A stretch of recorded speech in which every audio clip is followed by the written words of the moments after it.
declare recess at any time. The chair would now ask the gentleman from Texas, Sheriff Nels, if he would lead us in the pledge. I ask that everyone please join me, stand, honoring our nation's flag. I pledge allegiance to the flag of the United States of America, and to the republic for which it stands, one nation under God, indivisible, with liberty and justice for all. Thank you.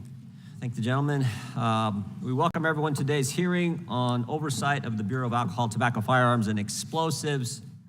The chair now recognizes himself for an opening statement.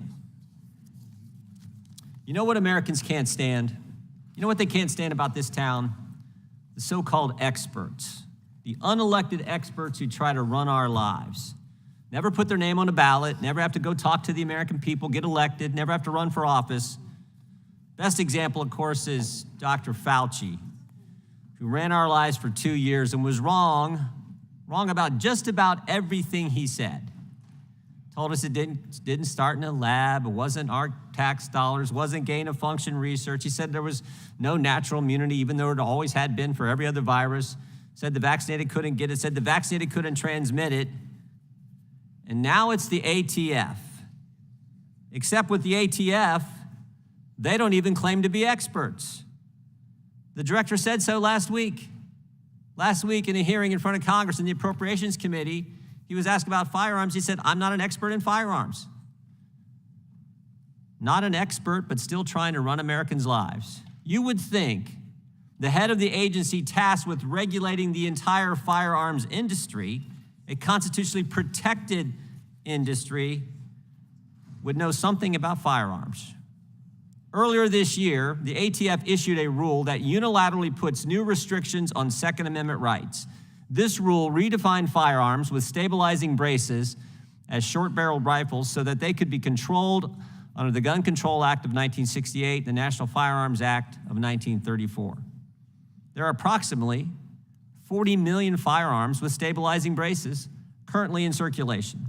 The pistol brace was created for use by disabled persons, including disabled veterans. These individuals could lose the ability to use these tools and as a result may not be able to operate their firearm. Under the new rule, these firearm owners will be required to obtain special registration, surrender or destroy their brace by the compliance date, or they will face severe criminal penalties. This is not the result of a decision made by Congress. Congress didn't change the law. No bill was introduced in this committee, passed by this committee, passed by the House, passed by the Senate, and signed by the President. Nope. This rule turns law-abiding gun owners into felons is a result of unelected bureaucrats simply enacting a new regulation.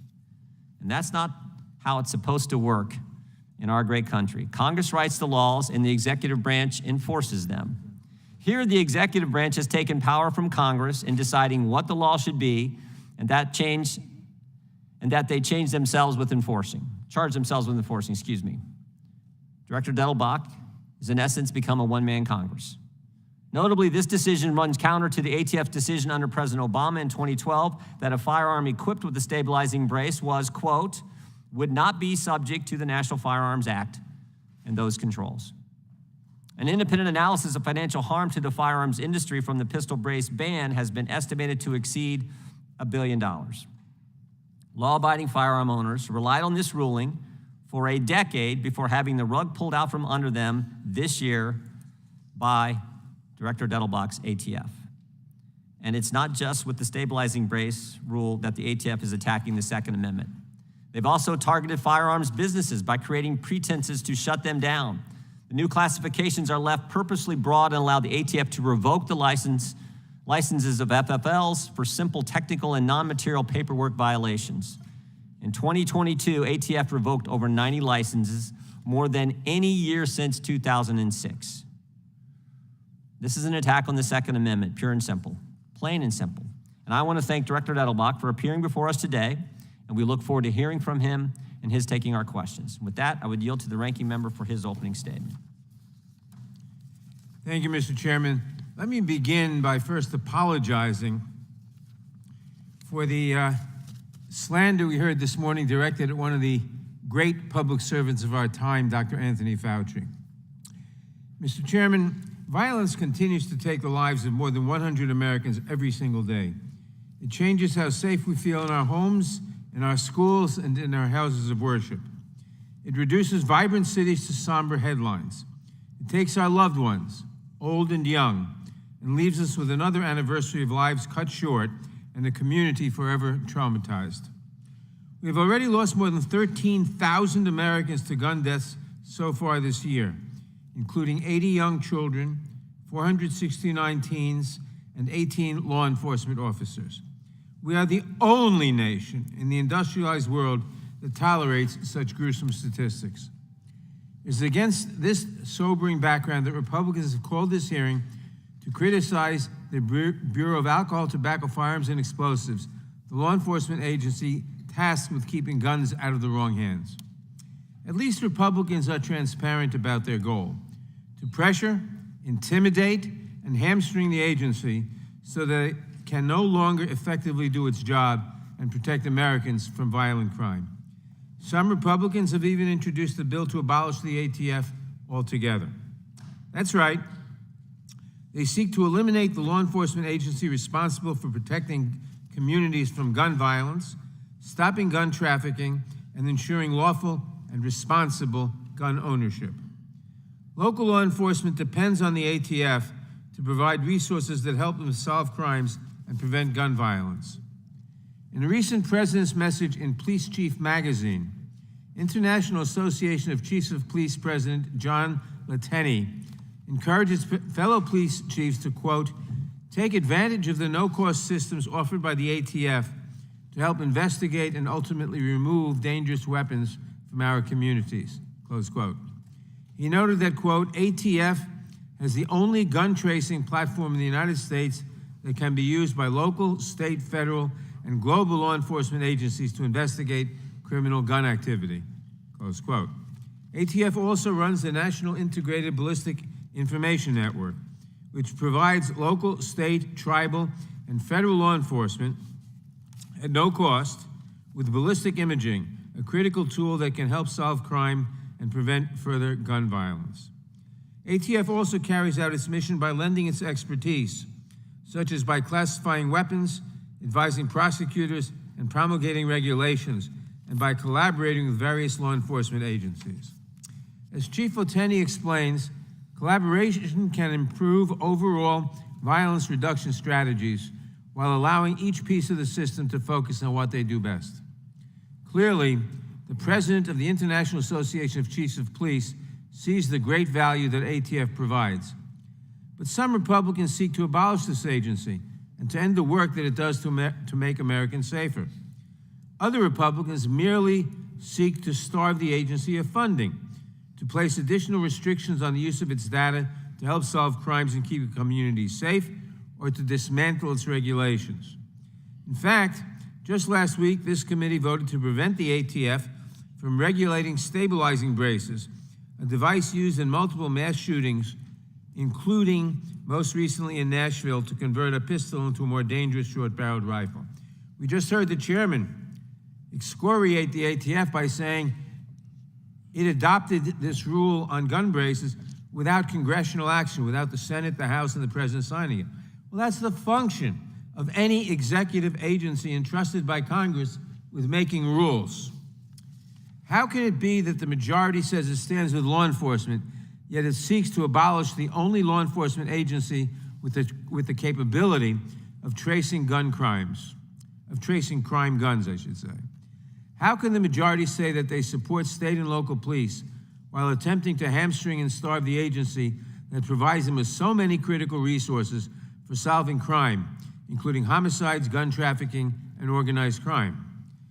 The answer lies in another part of ATF's responsibilities: making sure that gun dealers follow the law by conducting background checks, refusing to sell to those who are not allowed to have firearms, and keeping records so that crime guns can be traced. The overwhelming majority of gun sellers have no problem following these laws, but when gun dealers willfully refuse to follow them, it is ATF's responsibility to revoke their license to sell. The ATF upheld that responsibility last year, revoking 92 licenses for gun sellers with serious willful violations. a tiny fraction of the over 130,000 licensed firearm dealers.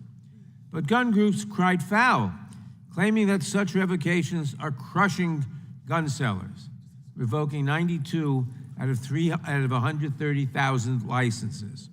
And then Republicans introduced legislation to abolish the ATF. Republicans' priorities are clear. They would prefer to keep every gun store in the country open, even those that willfully violate the law, rather than to let ATF save lives simply by enforcing the law. It is essential that we conduct oversight of our agencies to ensure that they are fulfilling their missions. But today's hearing makes no attempt to fulfill that responsibility. Instead, it shows how radically out of step my Republican colleagues are with the American people, with law enforcement, and even with many responsible gun owners. Democrats have put forth a range of solutions to prevent gun violence, to support law enforcement, and to solve crimes. But our colleagues across the aisle continue to push for unfettered access to assault weapons, concealable rifles, and ghost guns. As Republicans continue to seek freedom from gun regulation, we will continue to seek communities free from gun violence. Thank you, Mr. Chairman. I yield back the balance of my time. Gentleman yields back without objection. All of their opening statements will be included in the record. We will now introduce today's witness, Mr. Dettelbach. The Honorable Stephen Dettelbach was sworn in as Director of the ATF on July 13th, 2022. As Director, he is responsible for leading an agency charged with enforcing, laws and regulations related to firearms, explosives, arson, alcohol, tobacco, and tobacco trafficking. He previously served as U.S. Attorney for the Northern District of Ohio, and in various positions with the Department of Justice and U.S. Attorney's offices. Welcome our witness today and thank him for appearing. We will begin by swearing you in. Would you please rise and raise your right hand? Do you swear or affirm under penalty of perjury that the testimony you're about to give is true and correct to the best of your knowledge, information, and belief, so help you God? Let the record show the witness has answered in the affirmative. Thank you. Please be seated. Please know that your written testimony will be entered into the record in its entirety. Accordingly, we ask that you summarize your testimony, and you've done this before, Mr. Dettelbach. You get 5 minutes. You know how it works, and then we'll proceed with questioning. So, Mr. Dettelbach, you can start your testimony. Good morning, Chairman Jordan, Ranking Member Nadler, and members of the committee. I'm honored to appear before this committee to discuss the public safety mission of the Bureau of Alcohol, Tobacco, Firearms, and Explosives. I'm also honored to represent the dedicated men and women of ATF who work tirelessly and often risk everything alongside our law enforcement partners to protect the American people from violent crime. At ATF, everything we do begins and ends with public safety. ATF is a small law enforcement agency, just over 5,100 employees, with a huge mission to prevent, disrupt, and reduce violent crime. As Director of ATF, I am briefed on what feels like countless murders and shootings that take place across the United States every day. This includes the mass murder incidents that often grab national headlines, such as last month's horrific murders at the Tennessee school, but it also includes countless shootings that take place every day, devastate families and communities, but don't make the news. By some counts, so far this year, there have already been 174 mass shootings, and 99 law enforcement officers have been shot in the line of duty. Every day, more than 100 people in America die from gun violence, and many more are permanently injured. Victims and survivors of gun violence deserve better, as do their families, their communities, and law enforcement officers, including those at ATF and our local partners, who every day run toward the gunfire. The level of gun violence in America is quite simply unacceptable. Because of the way our constitutional system is designed, fighting violent crime falls first to local, state, and tribal law enforcement, and we at ATF are deeply committed to supporting them in those efforts. ATF embodies the Department of Justice's commitment to combat violent crime by being a force multiplier to our law enforcement partners. We stand shoulder to shoulder with them each day to help reduce and fight violent crime all over this nation. That's what ATF agents did with the brave men and women of the Tulare County Sheriff's Department recently, when they took gunfire standing side by side to arrest a mass killer in Goshen, California. That person had allegedly executed a 10-month-old baby. and we do that all the time with our partners.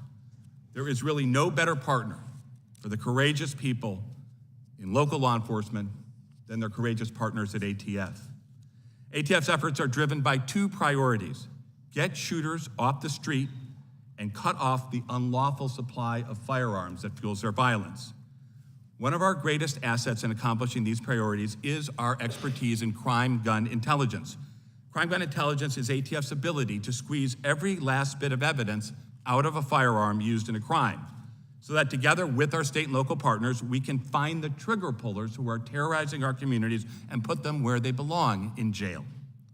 The National Integrated Ballistic Information Network, NIBIN, allows us to connect disparate shootings through ballistic evidence. E-Trace allows us to trace a crime gun back to its first known retail purchase. These tools are pillars of crime gun intelligence. And now we have the ability to get DNA on guns and cartridge casings, an exciting and potentially game-changing way to catch the shooters. All of these tools are critical to interrupting the shooting cycle and preventing the movement of lawful firearms into unlawful commerce. We must cut off the illegal flow of firearms to those who wish to harm our communities, such as those who use firearms to further gang violence or commit heinous attacks on schools or churches or movie theaters or grocery stores. And we must do that while respecting the rights of law-abiding citizens as well, and we can. Last June, Congress passed the Bipartisan Safer Communities Act, which gave ATF two new tools: a standalone federal straw purchasing and standalone gun trafficking statute for the first time. ATF and the Department of Justice have already brought charges against more than 30 defendants for violations of these new provisions. For instance, ATF led an investigation in the Northern District of Texas that led to the conviction of a person who was trafficking over 230 firearms across the southern border to Mexico. We also work closely with licensed firearms dealers, who are often the first line of defense in our efforts to stop the diversion of firearms into illegal markets. Congress has given ATF the responsibility to regulate the firearms and explosives industry. ATF's regulatory efforts include inspections, rulemaking, and working with industry to promote education campaigns. And also, we respond day or night to every single burglary or robbery of a firearms dealer that we find out about. I want to end by just saying that everything we do at ATF begins and ends with public safety. Whether it's agents in a homicide unit or on a gang task force or some lab specialist running a DNA test late at night to help police with a mass shooting, or inspectors going at 2 a.m. to an FFL that's gotten a burglary. Our goal as one ATF is to promote public safety and reduce violent crime to protect the American people. Mr. Chairman and members of the committee, thank you again for the opportunity to be here today. I'm happy to answer questions. Thank you, Director. The chair now recognizes the gentleman from Texas for his 5 minutes of questioning. Thank you, Mr. Chairman. Mr. Dettelbeck, I want to get a better sense over here. I want to get a better sense of where the ATF's pistol brace rule derived from, and I'd ask that you please elaborate on ATF's decision-making process, specifically in issuing the pistol brace final rule. Did the ATF consider the several years of ATF opinions, including from the Obama administration, remember, the Obama administration, contradicting the final stabilizing brace rule? So with respect to the origin of the authority, as has been stated, ATF derives its rulemaking authority in this matter from primarily the National Firearms Act, which was a congressional act passed in 1934. Fair enough. I need to interrupt for a minute. In 2012, John Spencer, you know who John Spencer is? Do you know John Spencer? I don't know that. He was the chief of ATF's firearm technology branch in 2012, and he wrote a letter to Alex Bosco. Do you know who Alex Bosco is? I do. Who is it? Alex Bosco appeared before this committee, I think, a couple weeks ago. But who is he? And he's an individual who... Now, he's the one that invented the stabilizing brace. He's the one that invented it. So John Spencer, the chief of ATF's firearm technology branch, pretty smart guy, probably got a 10-pound brain. He then sends a letter to Alex Bosco, the inventor of the stabilizing brace, and says, quote, based on our evaluation, FTB finds that the submitted firearm brace, the one that we're talking about, when attached to a firearm, does not convert that weapon to be fired from the shoulder and would not alter the classification of a pistol or other firearm. He continues, while a firearm so equipped would still be regulated by the Gun Control Act, such a firearm would not be subject to the NFA controls. Was this letter, my friend, was this letter considered before issuing the final rule? There's a very lengthy public record of all the things that were considered. So just a simple yes or no. Was this letter considered before issuing the final rule? It's just simple. Did you know about this letter? Were you aware of it? It is. And did you consider it? The public record is clear. All right. This and all Is the goal, my friend, is the goal of the ATF 7.4% budget increase? Is the goal of the ATF to go after and criminalize law-abiding Americans? Is that what you're asking for, 7.4 more percent? The goal of There's 40 million of them out there, 40 million of them that have this. I am one of those proud veterans. I view this ATF's recent pistol brace rule as a direct assault on veterans and law-abiding citizen American Second Amendment rights. Stabilizing braces are often used by and were originally created for, ask Mr. Bosco, were created for wounded and disabled Americans, just like this man right here. That's how you use that, just like that guy right there. What enforcement mechanisms? I'm trying to figure out how this works. What enforcement mechanisms will the ATF utilize to impose fines or maybe up to 10 years of jail time for those that do not comply, or maybe even those that aren't even aware of the final pistol brace rule? How are you going to do that? So, Congressman, with respect to the process and the letter that you referred to, that was a letter that was about a specific product, one product. My time is limited. I asked for a simple yes or no on that. You refused. I want to ask you, what enforcement mechanisms will the ATF utilize to enforce this? ATF's mission remains focused on protecting the American people from violent crime. We target our resources on violent people. I have a minute left, and I'm still trying to get you to answer my question. Hypothetically speaking, if I fail to comply with the ATF's final rule by May 31st, what will the ATF do to me or 40 other million Americans? With respect to all of the authorities that ATF has, we target our investigations Next on thing violent, you'll probably be saying that you're on- going to have to go door to door. My point is this. Local law enforcement pulls over a car. The guy's drunk. All of a sudden, he's doing an inventory. He finds one of these braces in the back of his car, right? And that brace hasn't been registered because the guy had no clue this was even out there. Are you going to put that guy in jail for that brace? What is local law enforcement going to do? So, hurry up, I got 15 seconds. So with respect to a brace in and of itself, the ATF doesn't deal with the brace. The ATF deals with the weapon as assembled as a whole, determining whether it's a short-barreled rifle, which is a determination made. I'm not getting anything from him. I just want the American people, everybody to understand you're going after veterans, individuals like myself, like this guy, with the resources they currently have. I yield back, sir. I know I'm out of time. Gentleman's time has expired. The chair recognizes the ranking member, Mr. Nadler. Thank you. Let me first make clear that the brace that Spencer approved never made it to the market. Mr. Bosco changed the design dramatically. By the time the rule was issued, the brace designs had changed dramatically, so they weren't dealing with the same thing. Mr. Dettelbach, despite the complaints of my colleagues across the aisle, Congress and the Attorney General have delegated to ATF the authority to issue rules and regulations to enforce the provisions of the National Firearms Act of 1934 and the Gun Control Act of 1968. Does ATF's rulemaking authority include the authority to clarify or interpret terms used in those statutes? ATF was delegated rulemaking authority by Congress, yes. and we can do that, yes. And is this any different from the authority given to other executive agencies?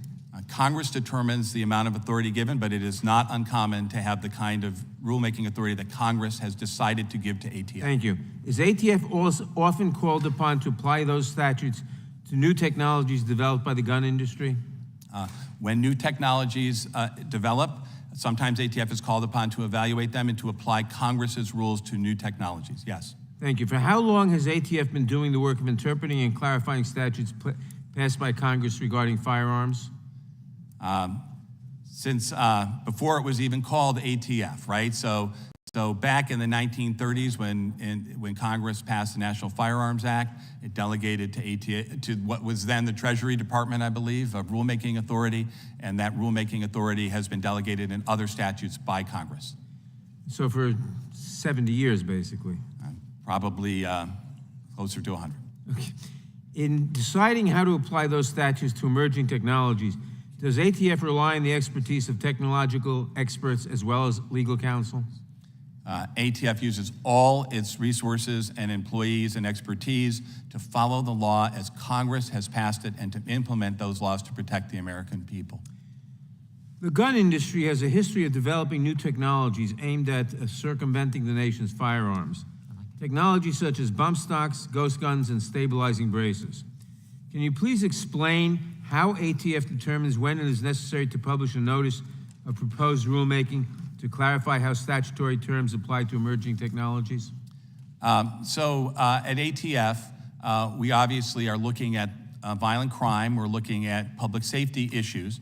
And we're also looking, as you said, at changes in behavior.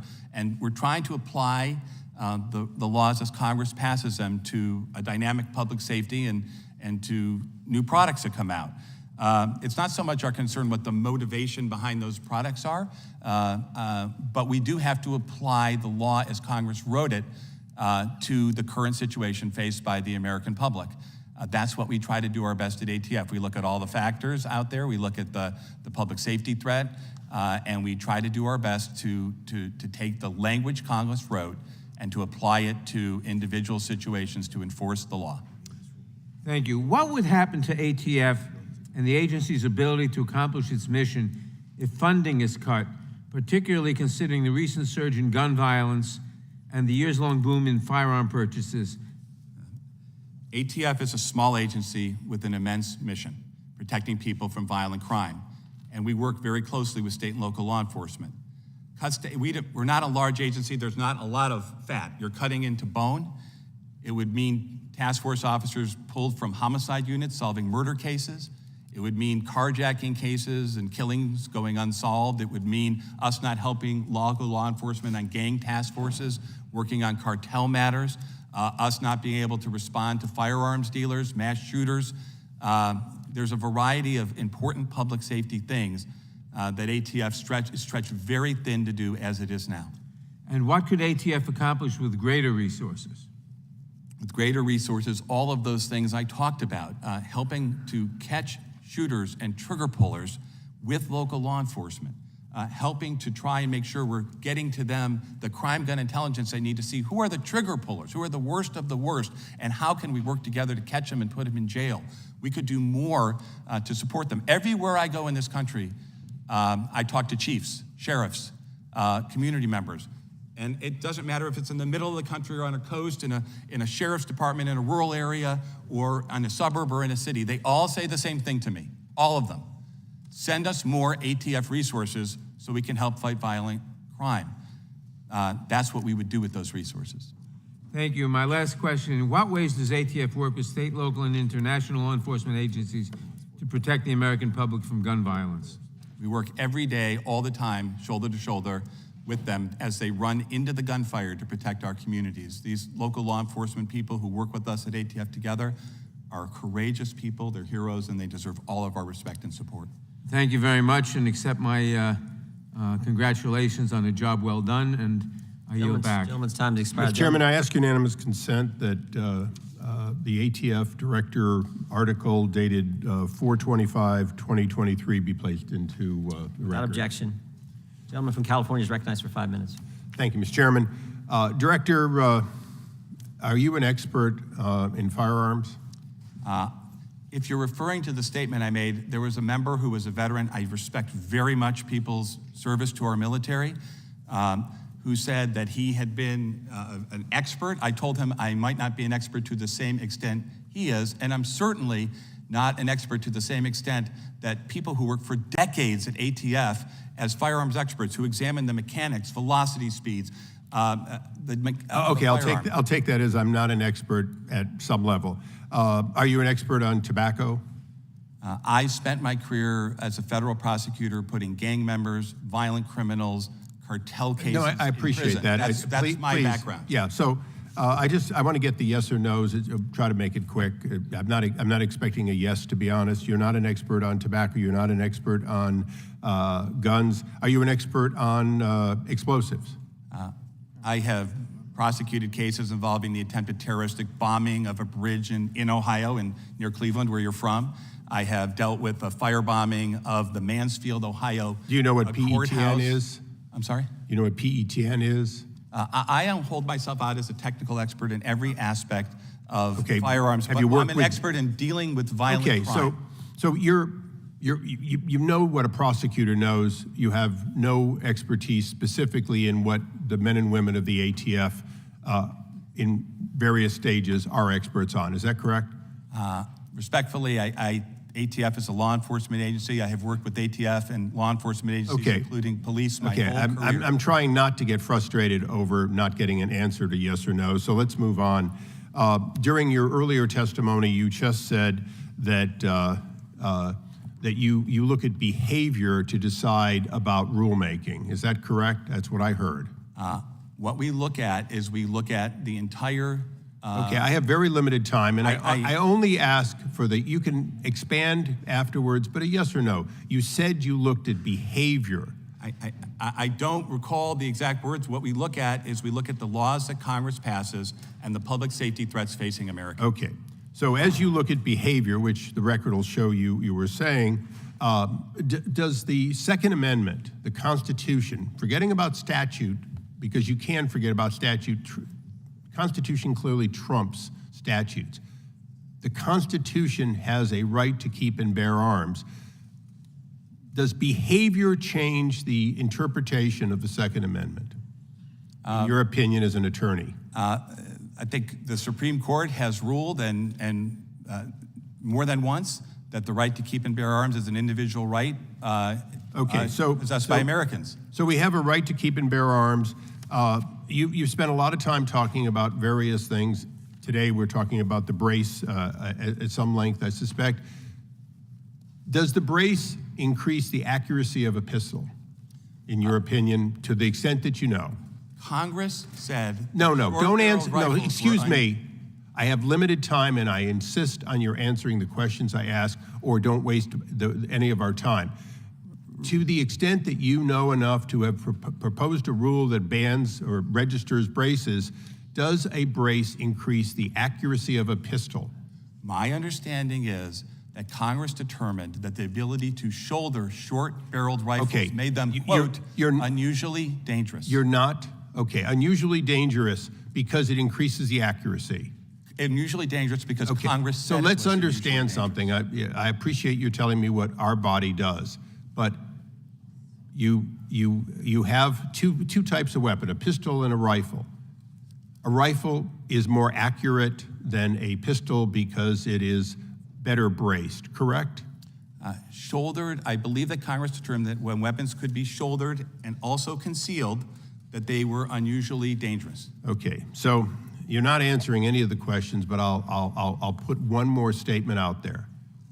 Rifles are in, and look, I'm an EOD tech by training. I know more about explosives than I do about firearms, so we're just going to go through this. Having been a sharpshooter in the military, having been qualified, I know that my .45 is not as accurate when fired as a rifle.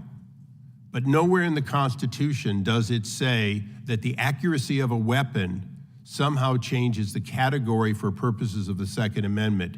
By your saying that a brace is in fact going to limit the ability of somebody to have it, what you are clearly doing is you are making decisions based on your interpretation of behavior and risk and not based on the Constitution. So we look forward to additional dialogue with you. I would appreciate in the future that you really do consider whether or not a yes or no should be answered first before you go on with what Congress has passed. And with that, I yield back, Mr. Chairman. Gentleman yields back. The gentlelady from Texas is recognized. Thank you very much. Welcome, and thank you very much for your leadership, and congratulations for your appointment.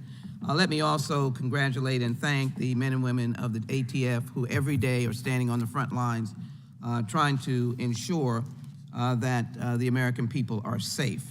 Mr. Director, it is interesting, this query of what your expertise is. The expertise is amongst the thousands of men and women who this group of friends on the other side of the aisle wish to abolish. So the folk that they're citing of experts, they want to just throw them out. Let me be very clear. My friends on the other side of the aisle want to abolish the ATF. All the persons that they have cited, sending letters, knowing the rules, being experts, all of them, they want to abolish. Let me just hold up, just to give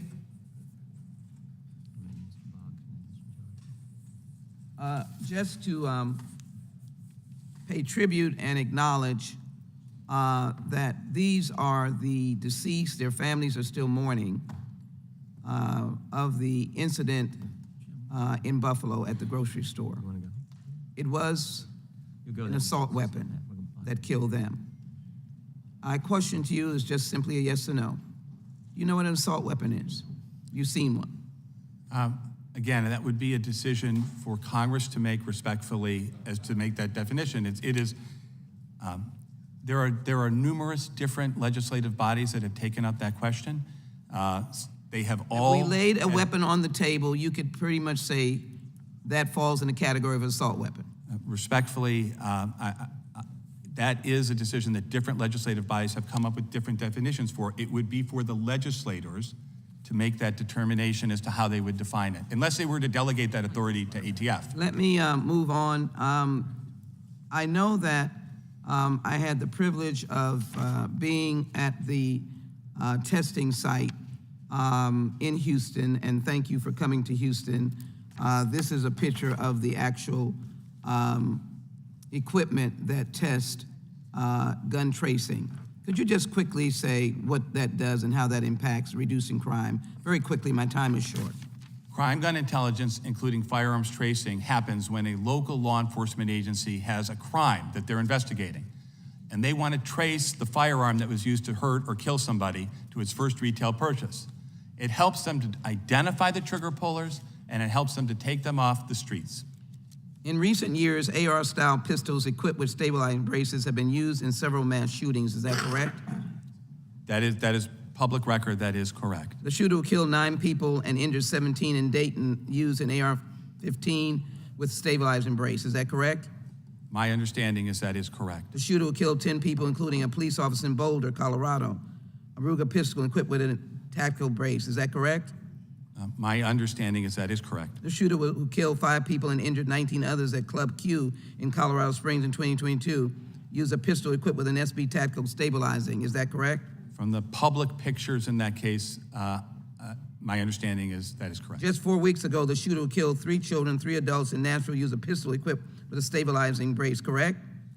Again, from the public pictures in that case, that is correct. The first stabilizing brace that Alex Bosco submitted to ATF for classification in 2012, the one he claims he originally designed to help his disabled veteran friend shoot a large pistol from the forearm with more control, did that brace ever make it to market unmodified? My understanding is that that particular product was not ever produced and marketed, and I think I read in Mr. Bosco's testimony that he said that some people were using Mr. Bosco braces said that he in wanted to ways- make sure that he did not have any equipment that would help kill a police officer or kill innocent persons. He did answer that question to me. Does the final rule ban firearms that are equipped with a stabilizing brace? Absolutely not. The rule doesn't ban anything. It imposes the congressionally articulated controls on certain weapons. Thank you. Much has been said about ATF's recent rule regarding stabilizing braces, but I would like to discuss auto sears or switches that turn off. And basically, that rule, can you just give a quick, as I have seconds, and I want to get to another question. Right now, our police officers and communities are facing machine gun fire from automatic conversion devices that turn lawful semi-automatic weapons into unlawful machine guns. It's a very dangerous situation. My next question is, what are you hearing from state and local law enforcement officers about the ATF? All the police chiefs and sheriffs I talked to want to have increased resources and partnerships with ATF to catch violent criminals. And veterans have other options. The time the gentlelady has Braces that the expired. veterans have, you're not Gentlelady yields blocking back. veterans from being disabled persons from being Gentleman- able to have the right kind of Gentleman from brace. Colorado is recognized. Mr. Chairman, that information should be on the record, that these It's on the braces do record. not You- stop. it's do on the not record. You stop said it. veterans from Said it. getting the right equipment that they good. need. We good. That should not be a misrepresentation in this hearing. Okay, but also, Thank you, Mr. Chairman, also for what your happens in a courtesy. hearing is you get 5 minutes, and I've been generous and giving you a few You extra have, seconds. and thank you. I wanted to make Now sure the we time got is- the record straight. Time Thank now you. belongs to Mr. Buck from Colorado. I yield back, Mr. Chairman. Thank you for your courtesy. Point of order or not? I'm sorry, I didn't hear you over the I'm sorry, from the gentlelady from Texas. yeah, my point of order is, that's a routine feature. That's not a glitch that she accidentally went over. Routinely, and so the point of order is this: how can we make sure everybody adheres to the 5-minute rule, Mr. Chairman? Usually the custom of the committee, I think the custom of the previous chairman is, if you ask a question within your 5 minutes, we will give the witness time to respond, and I've been doing that. Ms. Jackson Lee was very close on whether she got the question at the end of her 5 minutes. We now recognize the gentleman from Colorado for 5 minutes. I thank the chair, and I want to just mention one thing to the gentlelady from Texas. I am not in favor of abolishing the ATF. And I want to thank the ATF for increasing the number of 922G1 felon in possession cases in the last few years. I think it's absolutely essential that ATF stay focused on its mission, and that is to help local police make this country safer by actually taking guns away from dangerous, violent felons. That may be where we end our commonality, but it starts in a good place. And I think ATF, I've worked with ATF for 25 years as a prosecutor, have a great deal of respect for the men and women who work on the streets in our country, making this country safer.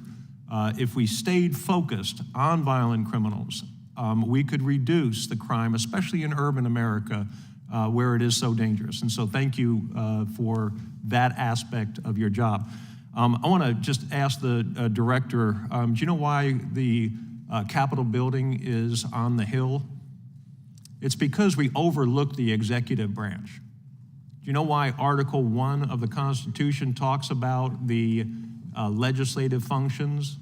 It's because our founders thought that the legislative branch was preeminent and was supposed to stop the tyranny of the executive, the reason that our founders fought the revolution, to get away from a king. And do you know why June 15th, 1215 is an important date? I'm sorry, I didn't hear it. June 15th, 1215.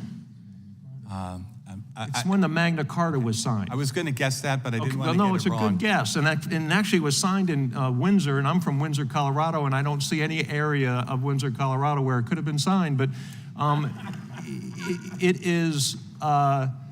it was signed, and it was really the beginning of holding the executive, in this case the monarchy, responsible for its actions. And what I see from ATF too often, and I've already told you, I think it has an important and valuable role, but what I see too often is ATF taking a legislative function and running with it. And that's what scares me about ATF and where this administration, and I don't think there's any doubt that this administration is more pro-gun control than the past administration, or that the Democrats are more pro-gun control than Republicans. But when you take a legislative function and you, by rule, go forward and usurp our authority. Now, we aren't going to get it right every time, and we're not going to do things very quickly. Our founders set this whole system up so that we wouldn't do things very quickly, that we would do things in a measured way. But the fact that when we pass a law, we have a consensus in this country, and when you pass a rule, you don't. And that's the difference. And if we don't get the American people on board with where we want to go in terms of violence in this country, we suffer. And I'll give you two examples that concern me. One is the suppressor, the ability to make sure that individuals can purchase suppressors and use the same e-filing system that has been set up has been slow-walked by your agency, not you, but slow-walked by your agency for more than a decade now. And it's the bureaucrats in your agency that have a concern about suppressors. I can tell you story after story of constituents who have a son or daughter who has a hearing disability, and those suppressors are so valuable to those kids to be able to enjoy shooting sports. Over and over, I hear about the value of suppressors and how just frustrating it is that the same old paperwork has to be filled out, and the time is wasted in getting a suppressor. And then, of course, the pistol brace rules that your agency has enacted concern me. And I'm going to give you the remainder of my time to respond to that. But I think that you have to acknowledge that the legislative branch has a function and the executive branch. In fact, I guess I'm not going to give you much time. Montesquieu, I'll give you time to respond. We are in agreement about the roles of those two branches. The legislature, Congress writes the laws, and we have to act within the language of the laws that Congress writes. There's, of course, a third branch that is responsible when cases are brought about saying whether we got it right or whether we did something that we weren't supposed to do, and what the laws of Congress is, what they mean. And that's, of course, the judiciary. I thank the director for his response, and I yield back, Mr. Chairman. The first case on the stabilizing brace that has been Mr. Chairman, I yield back. Is a court that has said that we acted within the statute in enacting that rule.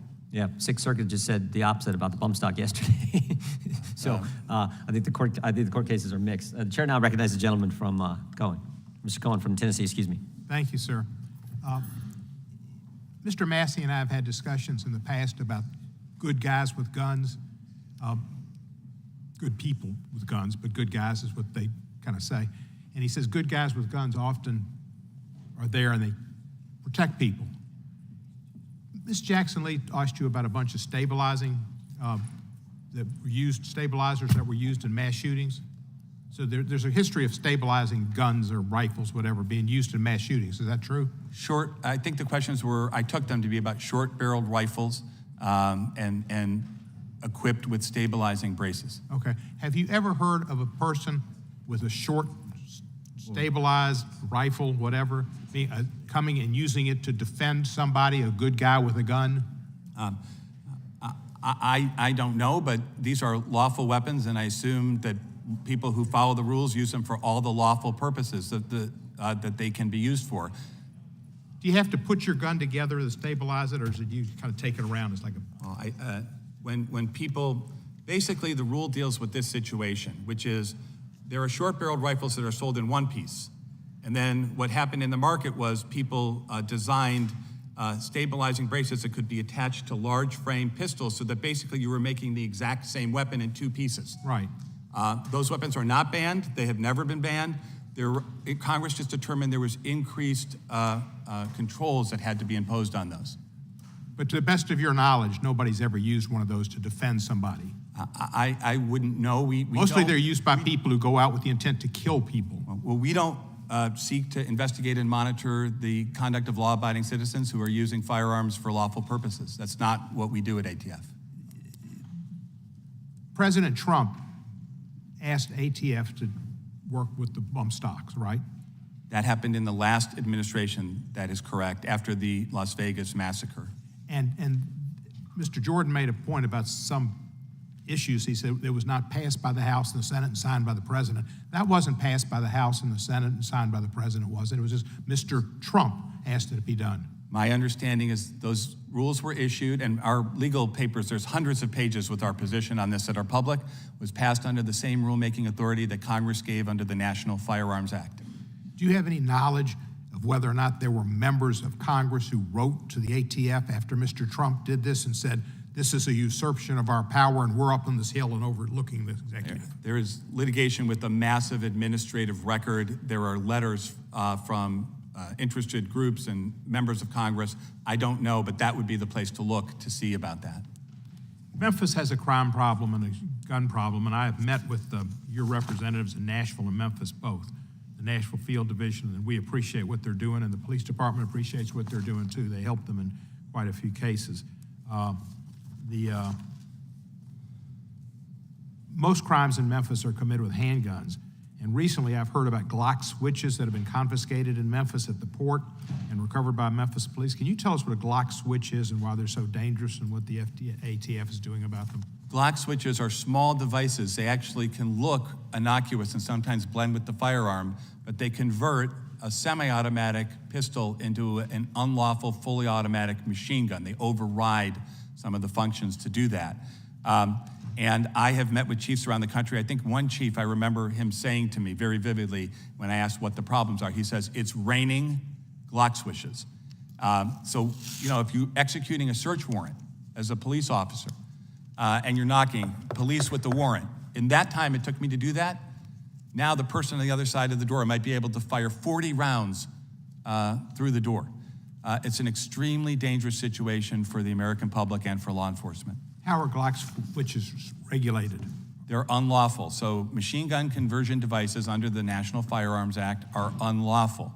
And they are hard to detect.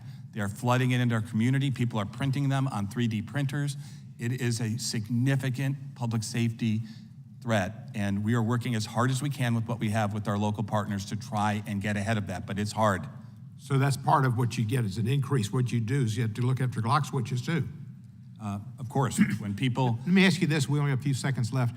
The red flag laws have been discussed in the last bill, the quote-unquote bipartisan gun bill. We had some incentives for states to have red flag laws. Would the administration support a federal red flag law? And Again, I think, the president has been clear on the various things that he has called on Congress to do. As ATF director, my job is to take what comes out of that debate and squeeze every last bit of public safety out of it. thank you for your service, and to the gentlemen and the ladies that work with you, and God bless them. Gentleman yields back. Gentleman from Louisiana, Mr. Johnson, is recognized. Thank you, Mr. Chairman. The Protection of Lawful Commerce in Arms Act is a law that provides important immunity to manufacturers and sellers of firearms from being liable when people misuse their products. There have been numerous instances, whether intentional or unintentional, of Biden administration officials and anti-gun advocates, and even the president himself, mischaracterizing that immunity provision that's contained in the statute. And I think the public would benefit from our setting the record straight on the issue. So, Mr. Dettelbach, as the director of ATF, do you agree with President Biden that this law's broad immunity means blanket immunity, and that gun manufacturers are the only industry in America exempted from being sued by the public? Again, I think the president has given numerous different times, he's talked about this provision. Again, as ATF director, what Congress passes is what we deal with, and we don't do civil litigation in that sense. So that's not under our... If that's true, and you're going to do what Congress says, then obviously you don't agree with the president. I'm not going to put words in your mouth, but that's what that means. I think the president has called on Congress to act, and what I'm saying is, as just ATF answer this director, question. I take what comes As out. you interpret the statute, I assume you're familiar with the statute. I'm familiar with the statute, but ATF doesn't do civil litigation liability I know in that that. sense. It's not. Yes, sir. I know, but you're the director of ATF. You're familiar, for example, that vaccine manufacturers have some liability exemption for their COVID vaccines, right? I actually am not familiar with vaccine law. Most Americans are. Big tech companies are exempt from liability due to Section 230. You have any familiarity with that? I've obviously, as somebody who reads the news, I know about that. The point is the president has grossly overstated what this statute does. And since you're not familiar with the statute, apparently, let me tell you that some of the exemptions, the limited exemptions, are negligence, knowingly selling to somebody who's not allowed to have a firearm, knowingly making false records, that kind of thing. It is not a blanket immunity, and we need you to be clear about that, because the president, intentionally or unintentionally, is misleading the public on it. Let me move to something else. The stabilizing brace rule is finalized this year, is about set to go into effect in the 1st of June. There's been some discussion about it this morning, but I think most of the American people are not yet aware because the mainstream media is not covering this issue. But here's the facts. Due to ATF's unilateral and unconstitutional action, okay, if you own a stabilizing brace, you're required to register it with ATF, turn it in or destroy it by May 31st, or you're going to face criminal penalties. Mr. Dettelbach, as an attorney, I'm assuming you know what a reliance interest is, right? Familiar with the term? I'm not sure I'm in agreement with your characterization. Do you know the term reliance interest? I'm not playing games here. I'm not trying to either. I'm trying to be respectful. I'm in disagreement with your summary of what the. I haven't summarized it yet. I'm asking you if you know the term. About what you said, I'm sorry. About What is a reliance interest? You were a federal prosecutor. What's a reliance interest? Well, we don't use it in federal prosecution, but from being a lawyer, reliance generally, I think from my days in contracts and as a civil litigator, refers to the idea that in contract law, when somebody relies to their detriment on certain kinds of matters, that they have some legal claims that they might not otherwise have. Excellent. It's not just confined to contract law, but as a lawyer and knowing that definition, knowing the concept, I mean, does it concern you that for years, law-abiding Americans relied on the ATF's guidance in purchasing stabilizing braces, and now due to a regulation, not a law passed by Congress, but a regulation, millions of them are going to suddenly become felons? First of all, the law doesn't either ban anything, nor does the rule apply to all stabilizing braces. The rule under the National Firearms Act helps define and clarify what the characteristics of a firearm that would be a short-barreled rifle. With your clarification, inconsistency. Is it true or not that millions of Americans will be defined as felons after May 31 if they don't follow this new regulation? True or not? I assume that people are going to either detach the weapons, follow the things. If they don't follow the regulation, they'll be a felon, right? You're a former federal prosecutor. Yeah, and I will tell you that that federal prosecutions do not happen with respect to law-abiding people who can't have a criminal intent established. That is not a priority. Okay, here's the problem we have. Here's the problem we have. Okay, you ran for Ohio Attorney General in 2018. Your platform included gun control. We know where you stand, right? As recently as 10 minutes ago, Ms. Jackson Lee, you couldn't answer or define what a so-called assault weapon is. You continue to not be able to do that or refuse to do it. It's clear that you came to ATF with an agenda, I believe, to infringe upon good law-abiding Americans' rights, and you're going to turn them into criminals with this regulation, and you seem to have no remorse about it. I'm out of time, and I yield back. With respect to, I didn't ask you a question. Gentleman yields back. Gentleman yields back. The other Mr. Johnson from Georgia is recognized for 5 minutes. Thank you, Mr. Chairman, and I want to thank the folks from Moms Demand Action for showing up today in their red T-shirts with Moms Demand Action on them, and they are not just sprinkled, but they're dominating the audience out here. So your presence is notable. Thank y'all for coming. Director Dettelbach, you're the first permanent director of the ATF since 2015, almost 8 years ago. Isn't that correct? The first presidentially appointed Senate-confirmed director, yes. And you didn't get a single Republican vote during your confirmation process, did you? That's actually not correct. You might have gotten one.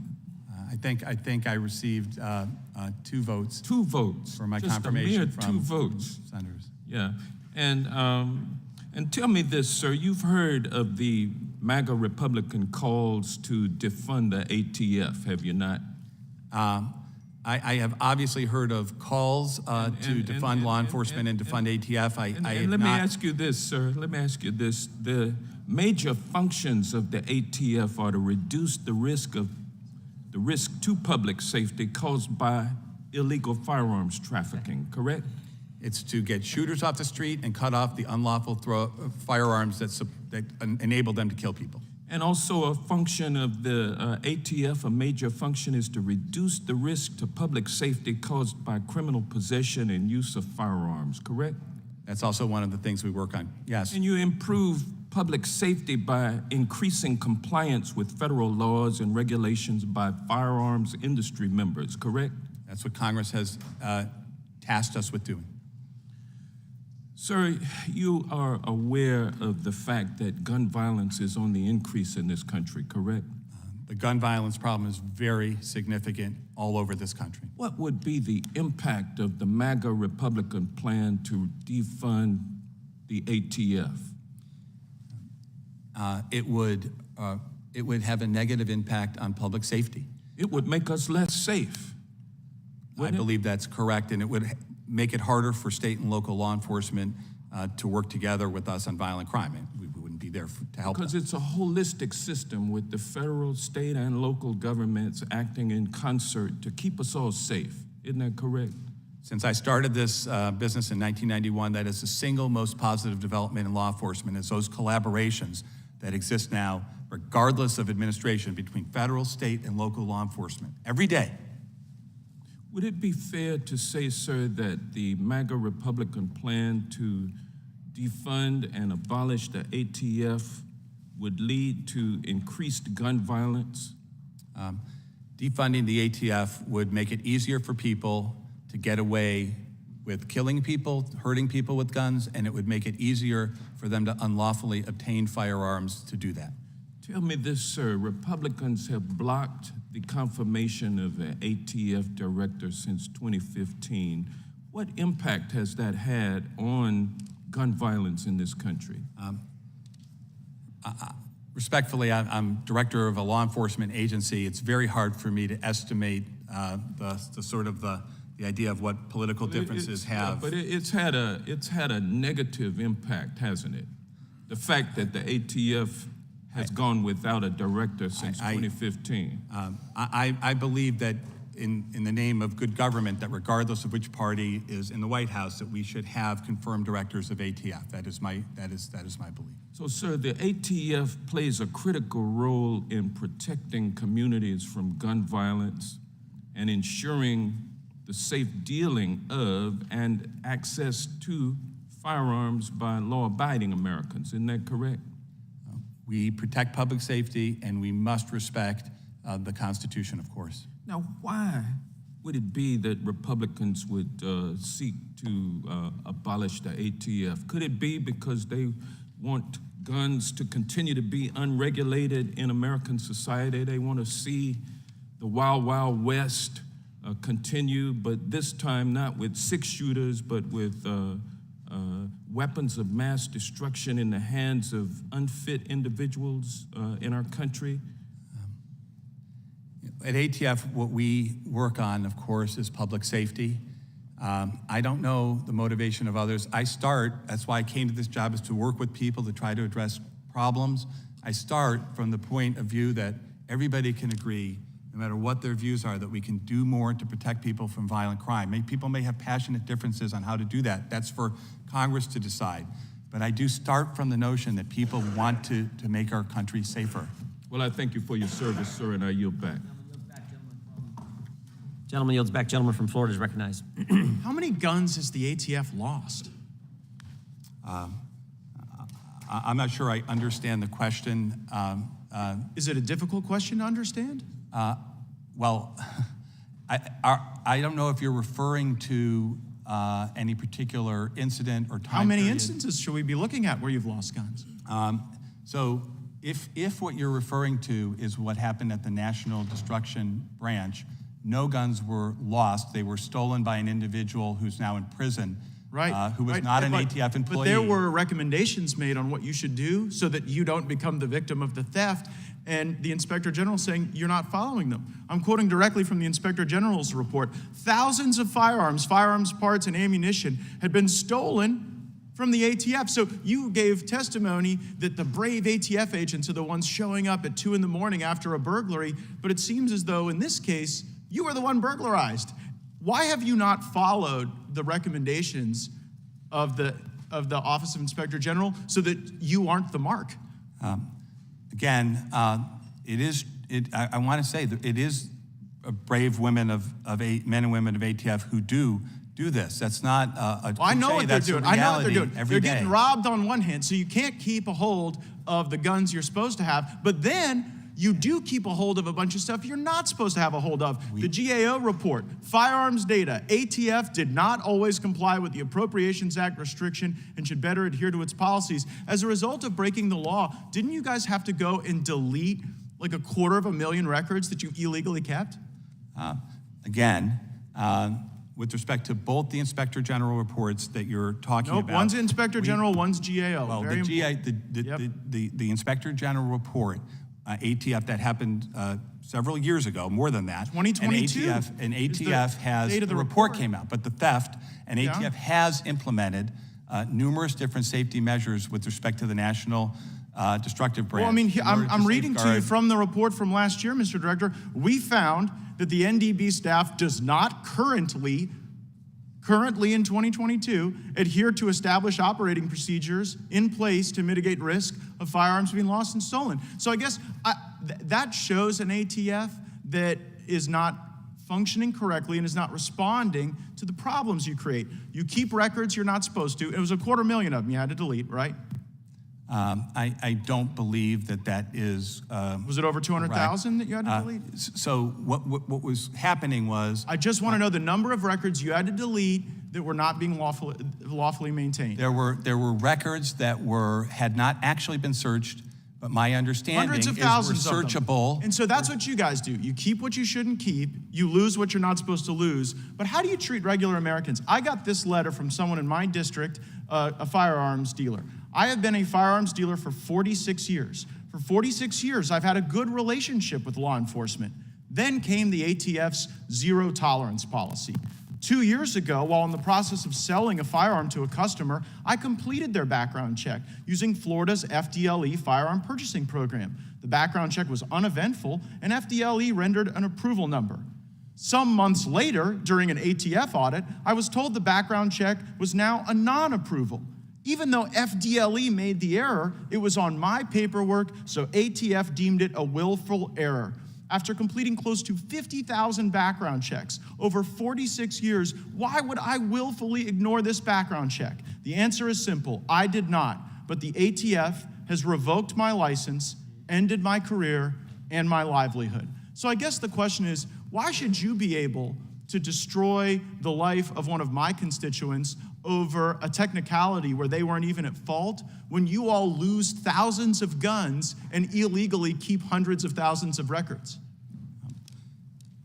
Respectfully, Congress has given us the authority to inspect and make sure that firearms dealers, the vast majority by the which are compliant, they are our first line of defense in dealing with straw purchases. This guy isn't your first line of defense anymore. He's fired. A very small minority, those dealers, after due process, have been determined. A small minority, ATF, enforcer of gun laws, lost thousands of firearm parts to thieves. New data shows ATF gun store restrictions at the highest rate in 16 years. Mr. Director, the definition of hypocrisy is when you can't live up to your own standard. So you have imposed a zero tolerance policy that is resulting in the highest rate of revocations in 16 years, and you wouldn't be able to meet your own zero tolerance policy because you lose stuff you're supposed to keep, and then you keep stuff that it's illegal to keep. And by the way, I am one of those MAGA Republicans that would defund your salary, your agency, and I think all these good things that you say exist could happen with those folks at the local and state level, and this is a terrible abuse of power. Gentleman yields back. Gentleman from California is recognized. Thank you. Well, we can see now what the GOP has become. It's become the anti-ATF, anti-FBI, anti-law enforcement, pro-insurrection party. Mr. Director, I appreciate your being here. You have one of the toughest jobs in America. My colleagues on the other side of the aisle treat you like you're some kind of a mass shooter instead of someone trying to protect us from the epidemic of gun violence. And I want to recognize all of the volunteers from Moms Demand Action, and thank you for being here. Thank you for your advocacy around the nation. I appreciate how much you're devoted to trying to end this scourge of gun violence. I think like many Americans, that after the tragedy of Sandy Hook, it would finally be enough. Watching those beautiful children massacred would be finally enough to prompt this Congress to do something, to stop this insanity. But it didn't. Tragically, so many members of Congress learned a very different lesson, that they could just wait it out. They could wait out tragedy after tragedy after tragedy, and they would have to do nothing. And indeed, on the other side of the aisle, it's just gotten worse. It's just gotten worse. Whenever you see a disparity between what the American people want and what they get, there's usually a powerful special interest at work. And here, the American people desperately want an end to this epidemic. They want common sense gun safety legislation. They want a ban on assault weapons. They want truly universal background checks. It's insane that you can be denied the purchase of a weapon because you're a felon and then go out in the parking lot and buy the same gun. That is insane. And of course, we see the result when we see our children mowed down week after week after week. And it's not like there aren't answers to this. It's not like there aren't things that work. There are things that work, like a ban on assault weapons and a ban on high-capacity clips. And yes, it won't stop every shooting, it won't stop every mass shooting, but it'll stop a lot of them, and it'll make the ones that happen far less lethal.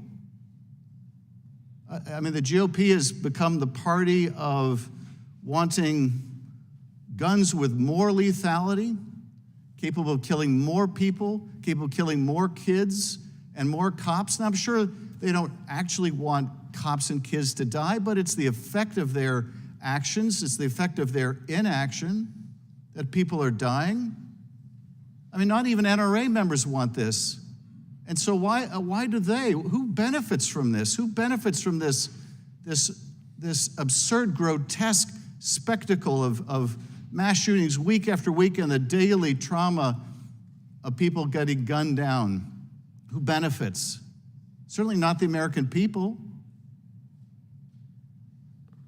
Well, the gun makers benefit. It's all about the money. Apparently, it's all about the money. Nothing else matters. I've been carrying a bill now for 6 or 8 years to repeal the immunity that the gun industry has.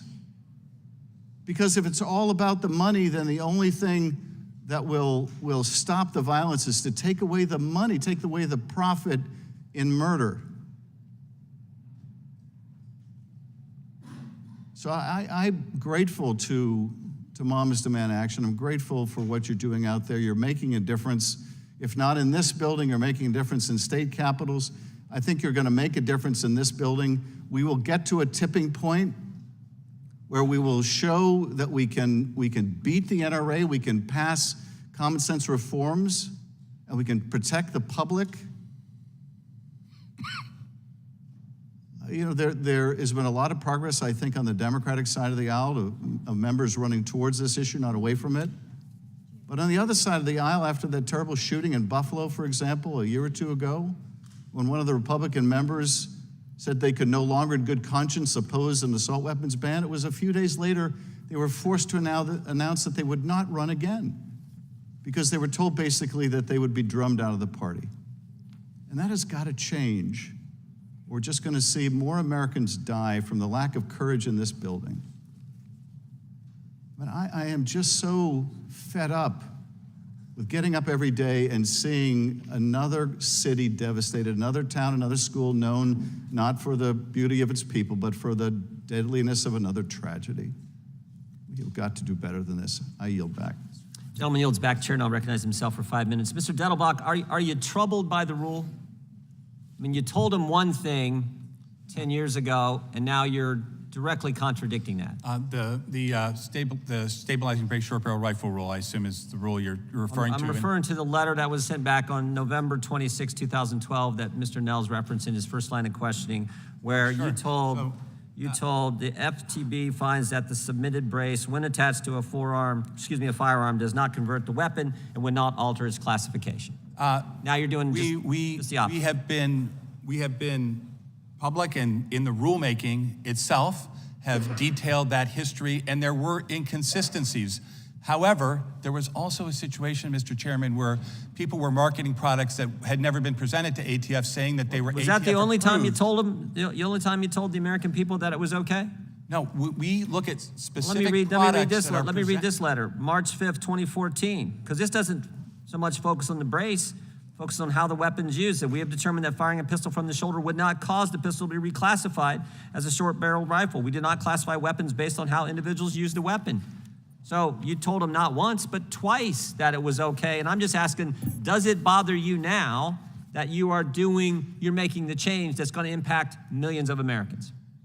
The rule was necessary in part because it needed to address inconsistency so that people could understand the definition of a I just read short-barreled two rifle. letters that were consistent. Both of them said it was fine. There were other letters that were not. Has the ATF ever found itself in this position where a rule change directly contradicts what you've told American citizens was okay, and that's going to impact millions of law-abiding citizens? Have you ever found yourself in that situation? Respectfully, I don't believe that's I agree Millions with that of summary of where we are. Millions of Americans aren't going to be impacted?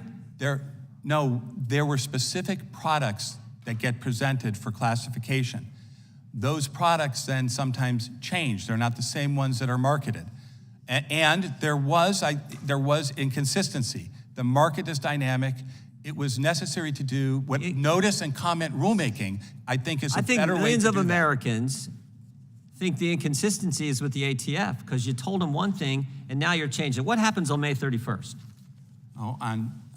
According to the rule. No, what happens on May 31st? According to the rule, people have, from the date the rule was published until that date, to do one of several things. They can either detach the brace from the firearm and keep both, and they can attach that brace to another one. They got to remove or destroy the brace, get a longer barrel, turn in or destroy the firearm, or register the firearm. Is that right? They got to do one of those four things. They have to apply to register. Whether or not the application is ruled on, they're allowed to keep the item during that entire time so that they're not held accountable. If they don't for any do waiting that period. and the timeline runs out, what happens to those individuals? They don't do those four things and the timeline is expired. What happens then? I assume that people who are aware. I'm not asking. What happens if they don't do those four things? I think that, Mr. Chairman, as a prosecutor, I just want to be accurate.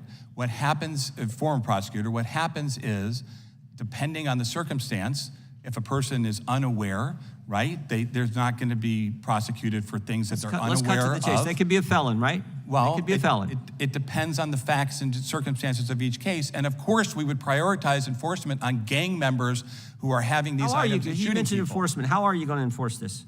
You're going to go to gun ranges? What we will do is you're going to go to manufacturers and look at the risk of people they sold braces to? What we will do is when we do a search warrant in a drug case and we discover an unlawful item, whether it's a machine gun or a Glock switch or a short-barreled rifle that doesn't comply, we will consider that as one of the charges. There's no plan. Does the Gun Control Act or the National Firearms Act clearly and unambiguously prohibit pistol braces? It doesn't prohibit anything. It calls for increased controls on short-barreled rifles. Not the gun control, but I'm just reading from the court decision yesterday in the Sixth Circuit where the judge said the statute does not clearly and unambiguously prohibit bump stocks. The court went on to say for a decade the ATF has maintained that a bump stock is not a machine gun part, and the court said the ATF's own flip-flop on this position is one of the reasons why they ruled in favor of those opposing the rule you guys made. Seems to me we're in the same situation here. And yesterday, the Sixth Circuit gave us a strong ruling on the bump stock issue. I would anticipate that we're going to get other strong rulings on this issue as well. With that, the chair recognizes the gentlelady from Washington. Thank you, Mr. Chairman. It's interesting that my Republican colleagues are concerned about how we enforce things when most of the bills we've been voting on in this session are completely unworkable. Just last week, Republicans held a 12-hour markup on a cruel immigration bill aimed at what they're calling the, quote, crisis at the border. But we haven't done anything in this committee to actually meaningfully address the issues at hand. And one major push factor is violence in the region, which is fueled by American firearms. The United States is the #1 source of semi-automatic weapons in El Salvador.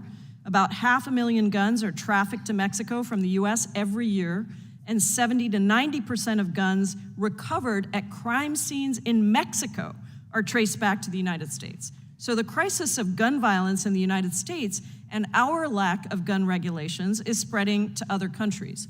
That is the real crisis at our borders. Director Dettelbach, thank you for being here. These gun trafficking numbers are alarming, and the ATF plays a vital role in tracing and recovering guns that are used in crimes to fight the proliferation of gun violence and gun trafficking. From 2017 to 2021, the ATF traced close to 2 million guns in crimes, and yet some of my Republican colleagues actually want to eliminate the ATF. So how does the ATF currently fight gun trafficking, especially trafficking to Mexico and other countries to the south of us?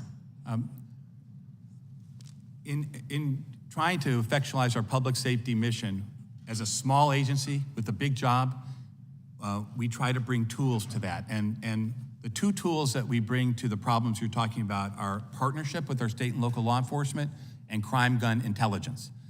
What crime gun intelligence, whether that's our tracing ability for crime guns, or whether it's the NIBIN system to connect crimes together where a common firearm is used, can do, is it can enable us to try to identify where the crime guns are coming from, how they're moving from lawful commerce into the black market under unlawful commerce, and target our resources to do that. That's not limited to, but it certainly includes gun traffic that flows south over the border. We have at ATF a group of firearms trafficking task forces, that are focused on that southwest border. And every day we are working to try to interdict the flow of firearms unlawfully from commerce to south, including to places like the cartels. So eliminating the ATF would have enormous consequences for that work. The Bipartisan Safer Communities Act contained the Stop Illegal Trafficking in Firearms Act, which made it an explicit federal crime to act as a straw purchaser for firearms and establishes penalties for those transferring a firearm they have reason to believe will be used in a crime. The ATF's work recently led to the first gun trafficking conviction under the new law this February. How would repeal of that law or defunding of the ATF, including the anti-firearms trafficking campaign as proposed by Republicans, impact gun trafficking? Congress passed the Bipartisan Safer Communities Act, and as you say, they gave us not one but two new criminal statutes, a straw purchasing statute for the first time ever, a standalone, and a firearms trafficking felony. We are working with state and local law enforcement every day to bring those cases. We've brought I think over 30, including the one that you referred to in Texas, 231 firearms being trafficked south of the border. And these cases take time and effort and expertise to investigate. And so to implement those laws, to enforce them, ATF needs to have the resources to be able to do those investigations, to follow through, and to take people who are criminals supplying crime guns, not the law-abiding citizens, but supplying crime guns to criminals and take them out of that business. Thank you for that work. The second volume of National Firearms Commerce and Trafficking Assessment found that over 1 million guns were stolen from private residences from 2017 to 2021, and that these stolen guns make up a substantial portion of guns that are eventually trafficked and used in crimes. I have proposed the Safe Gun Storage Act, which requires strong standards for firearm storage devices to prevent unintended use and theft. But sadly, my colleagues across the aisle oppose even this sensible gun safety measure. Could safe gun storage or other common sense gun legislation stop the large flow of firearms across the United States borders into other countries, or at least substantially help with that issue? I talk about the issue of safe storage often. And the way I try to communicate, because I think this is something we can have consensus on, is that there is a right to bear arms in this country, but people should understand there's a responsibility to safely secure your firearm. And it means a lot to you. It's an important right. So why wouldn't you try to secure it? Firearms that are stolen from cars and parking lots at malls are not used to hunt or for self-protection. They end up at crime scenes in the next community or in your community to hurt people.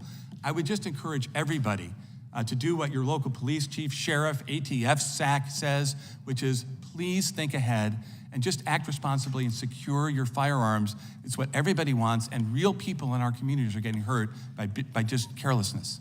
Thank you. I Time of the yield back. gentlelady's expired. Gentlelady yields back. Gentleman from Arizona is recognized. Director Dettelbach, I'm so glad you finished up talking when you're talking about stolen weapons. When weapons get in the bad guys' hands, they're stolen from some group. We already had Mr. Gates talk about the weapons that were stolen from you. But let's just talk about it. I know you thought Fast and Furious was over with. It's not over. It's not over. There's a licensed FFL that I am aware of that sold a weapon during that Fast and Furious time. Who did he sell it to? To ATF. Guess what? It was recently traced to a crime. Guess who's got to respond to that? The FFL. It was ATF that ran Fast and Furious. 2,000 guns.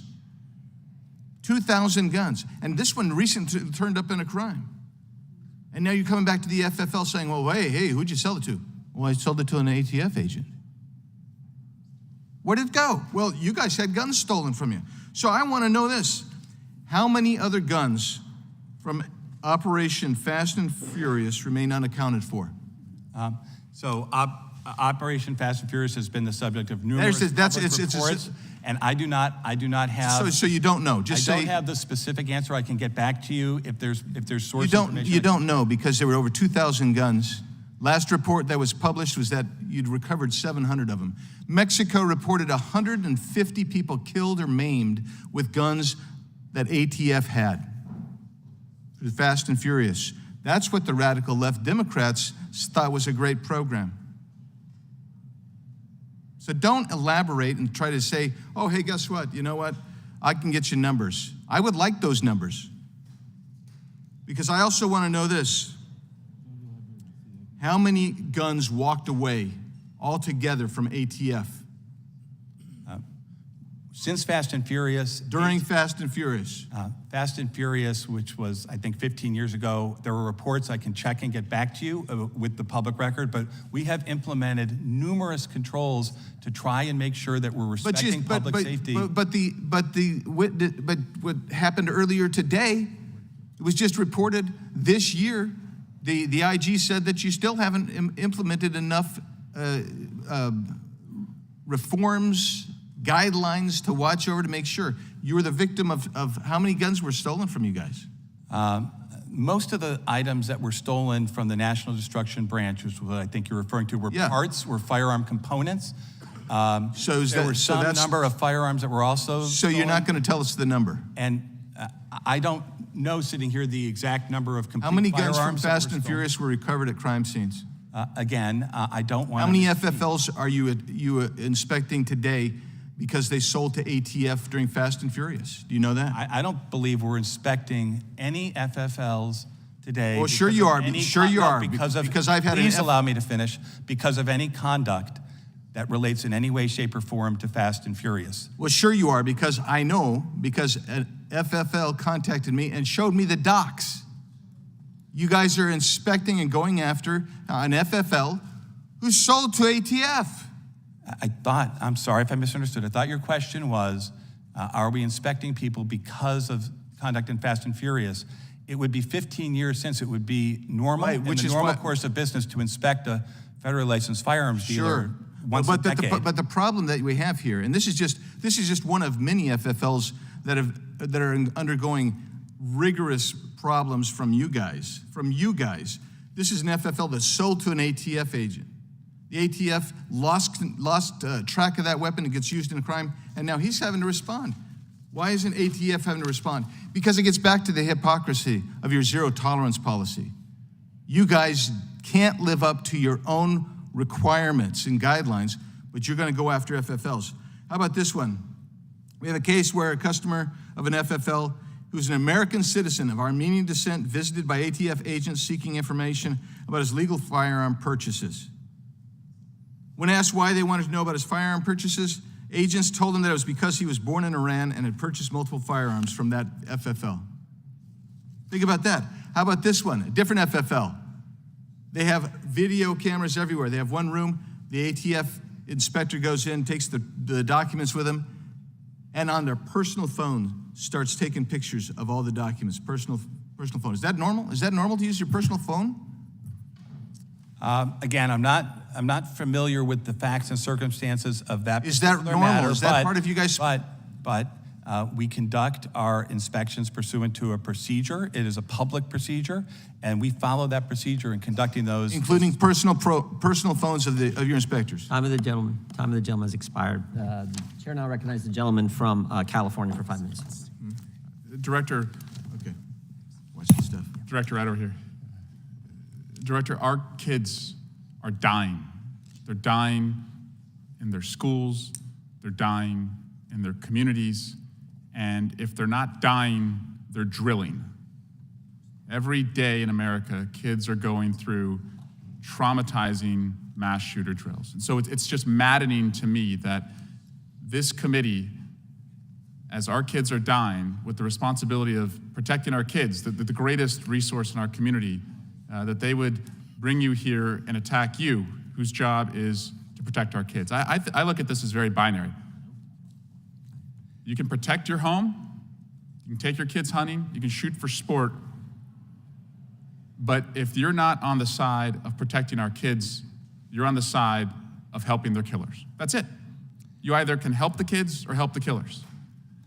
But I also fear that this rhetoric from my colleagues is putting targets on the backs of law enforcement. Director Delabach, have you seen increased threats over the years to your agents and just federal law enforcement in general?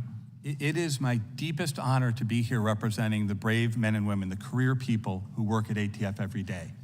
And what I will say is that attacks on political appointee, I understand, unfortunately, it's just become part of our country, but I would say those men and women who are out there doing their job, risking their lives to try to protect people in law enforcement, in all of these functions at ATF, they deserve our respect and support. It is the greatest honor of my professional life to be able to sit here and call them colleagues, because they're incredibly brave, dedicated people.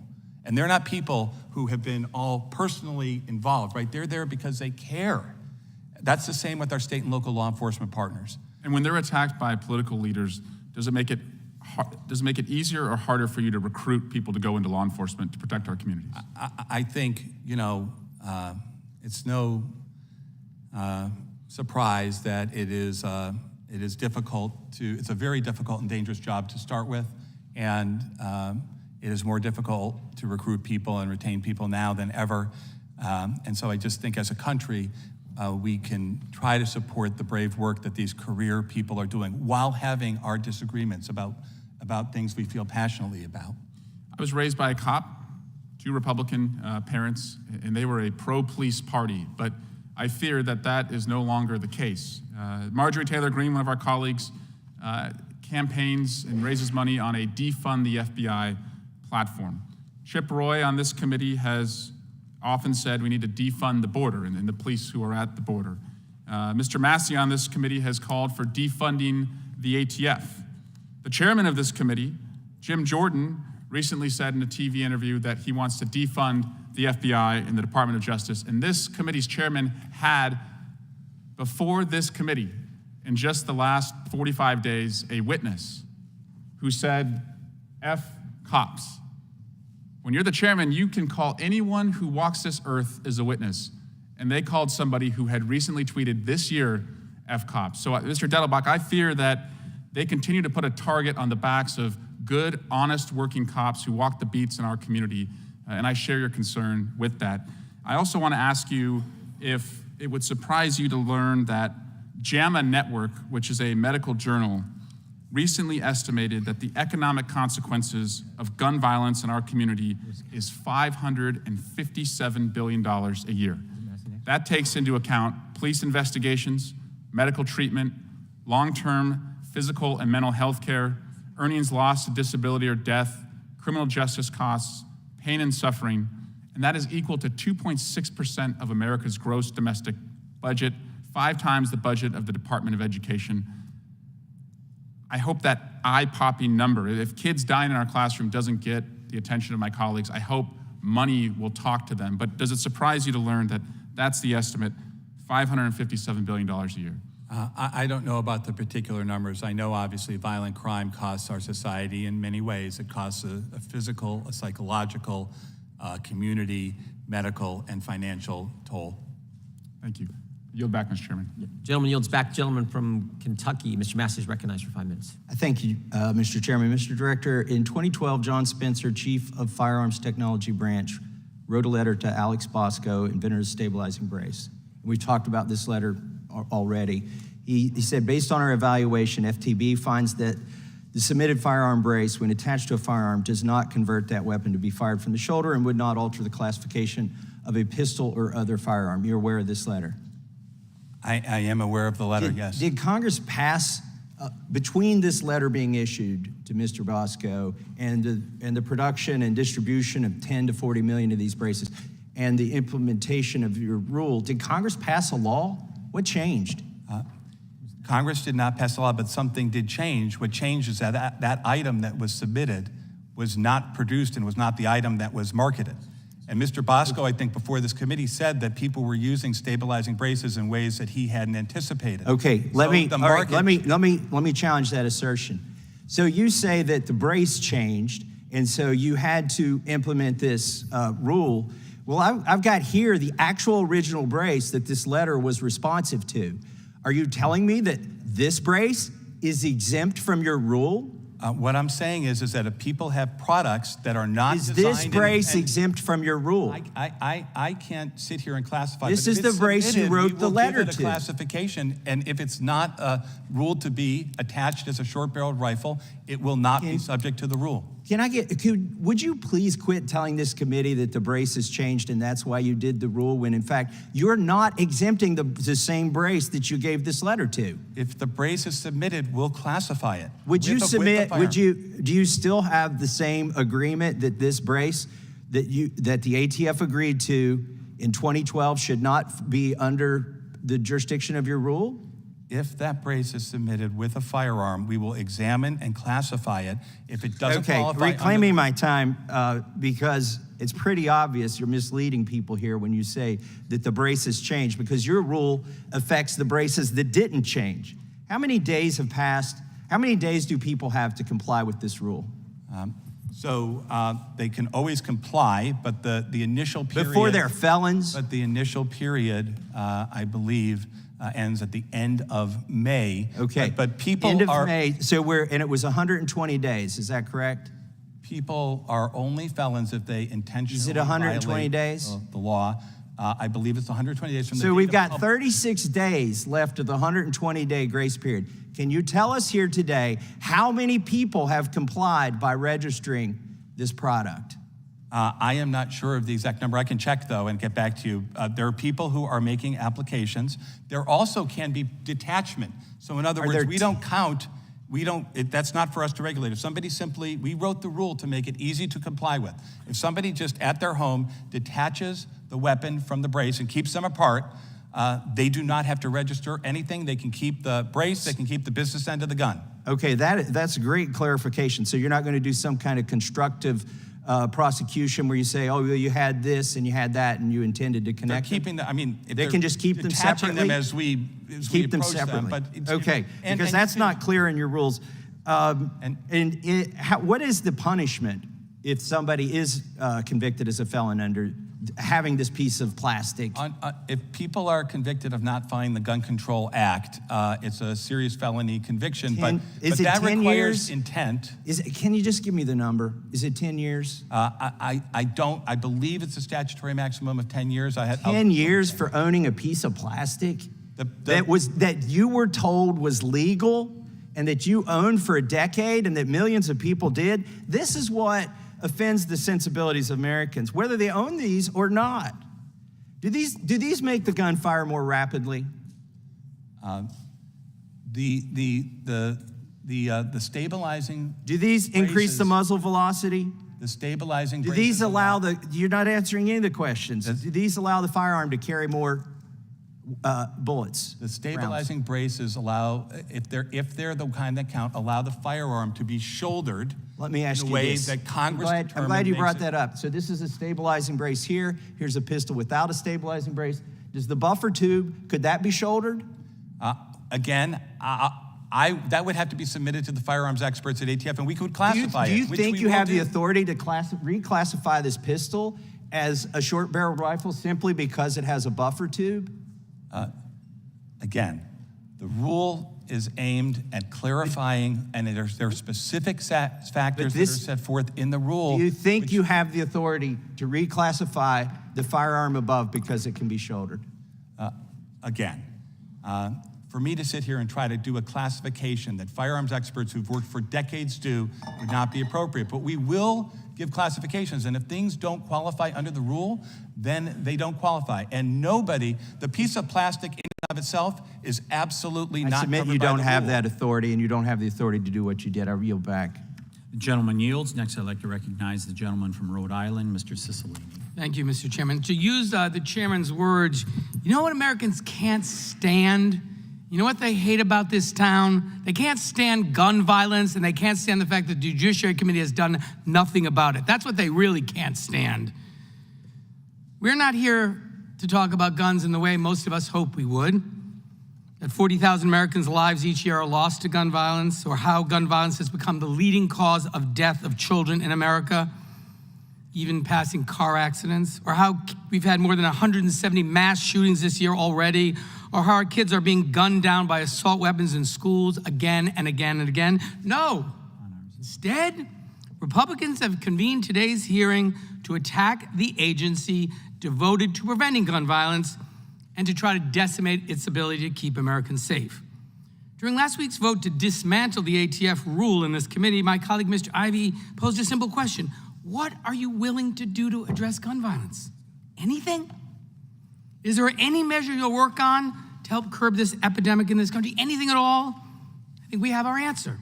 We should be talking about how we support the ATF and enable it to do its job. But today, again, we're here to attack the ATF and to try to even abolish it. So, Director Delleback, I want to first say thank you for your service, and to the brave men and women who serve at ATF. I apologize for the manner in which you have been treated in this hearing, but I hope you understand they're not actually interested in having an answer from you. This is about making a speech and having a video clip and sending it to Fox or maybe raising money off it. So please don't feel badly that you're actually not being allowed to answer a question. So I'm going to actually ask questions, and I'd love your answers. I want to talk a little bit about how the ATF enforces laws that Congress passes and adapts to new technologies and innovations. Nearly 90 years ago, Congress passed the National Firearms Act of 1934, the first federal law regulating firearms in the United States. And as part of this law, Congress expressly regulated certain firearms and accessories because they were particularly dangerous. Americans were free to purchase them, but they had to undergo a background check, submit their photograph and fingerprints, and pay a $200 transfer fee. Today, we live in an age of 3D printers, automatic milling machines, plastics, and carbon fiber. Part of the National Firearms Act covers machine guns, guns that fire repeatedly with one pull of a trigger.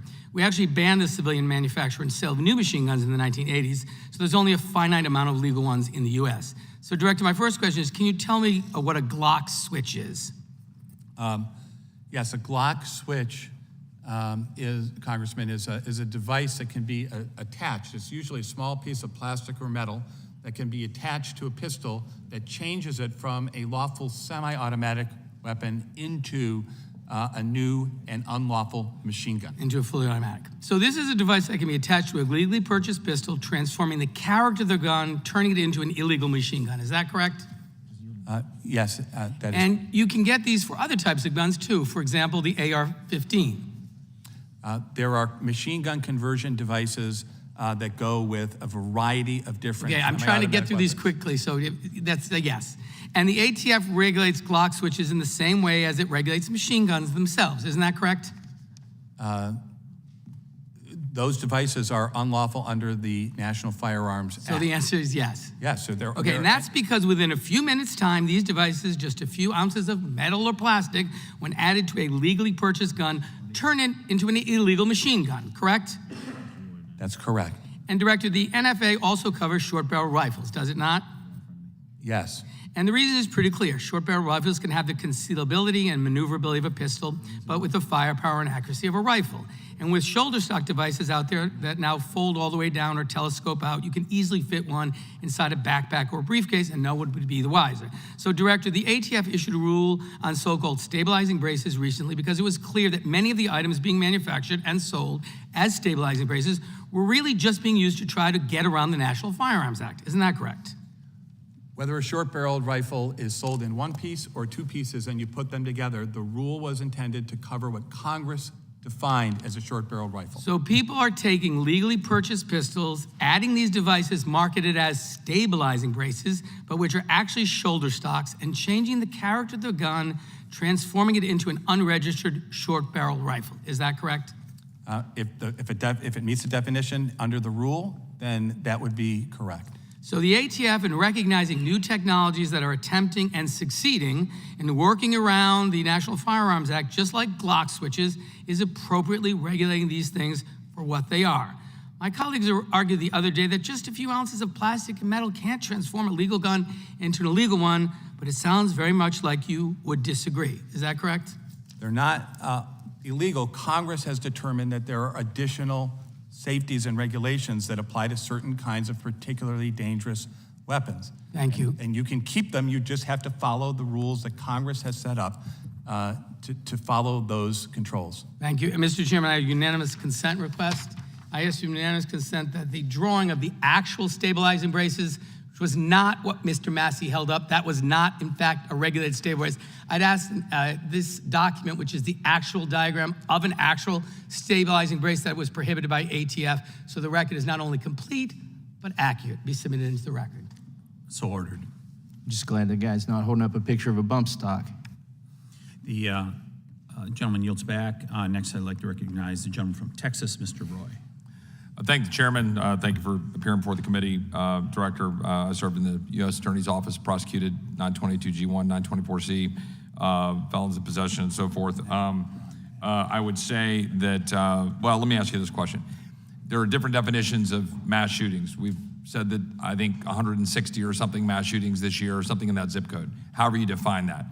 I believe... No, so get to the question. In your reporting of that, how many of those shooters can you report were on medication?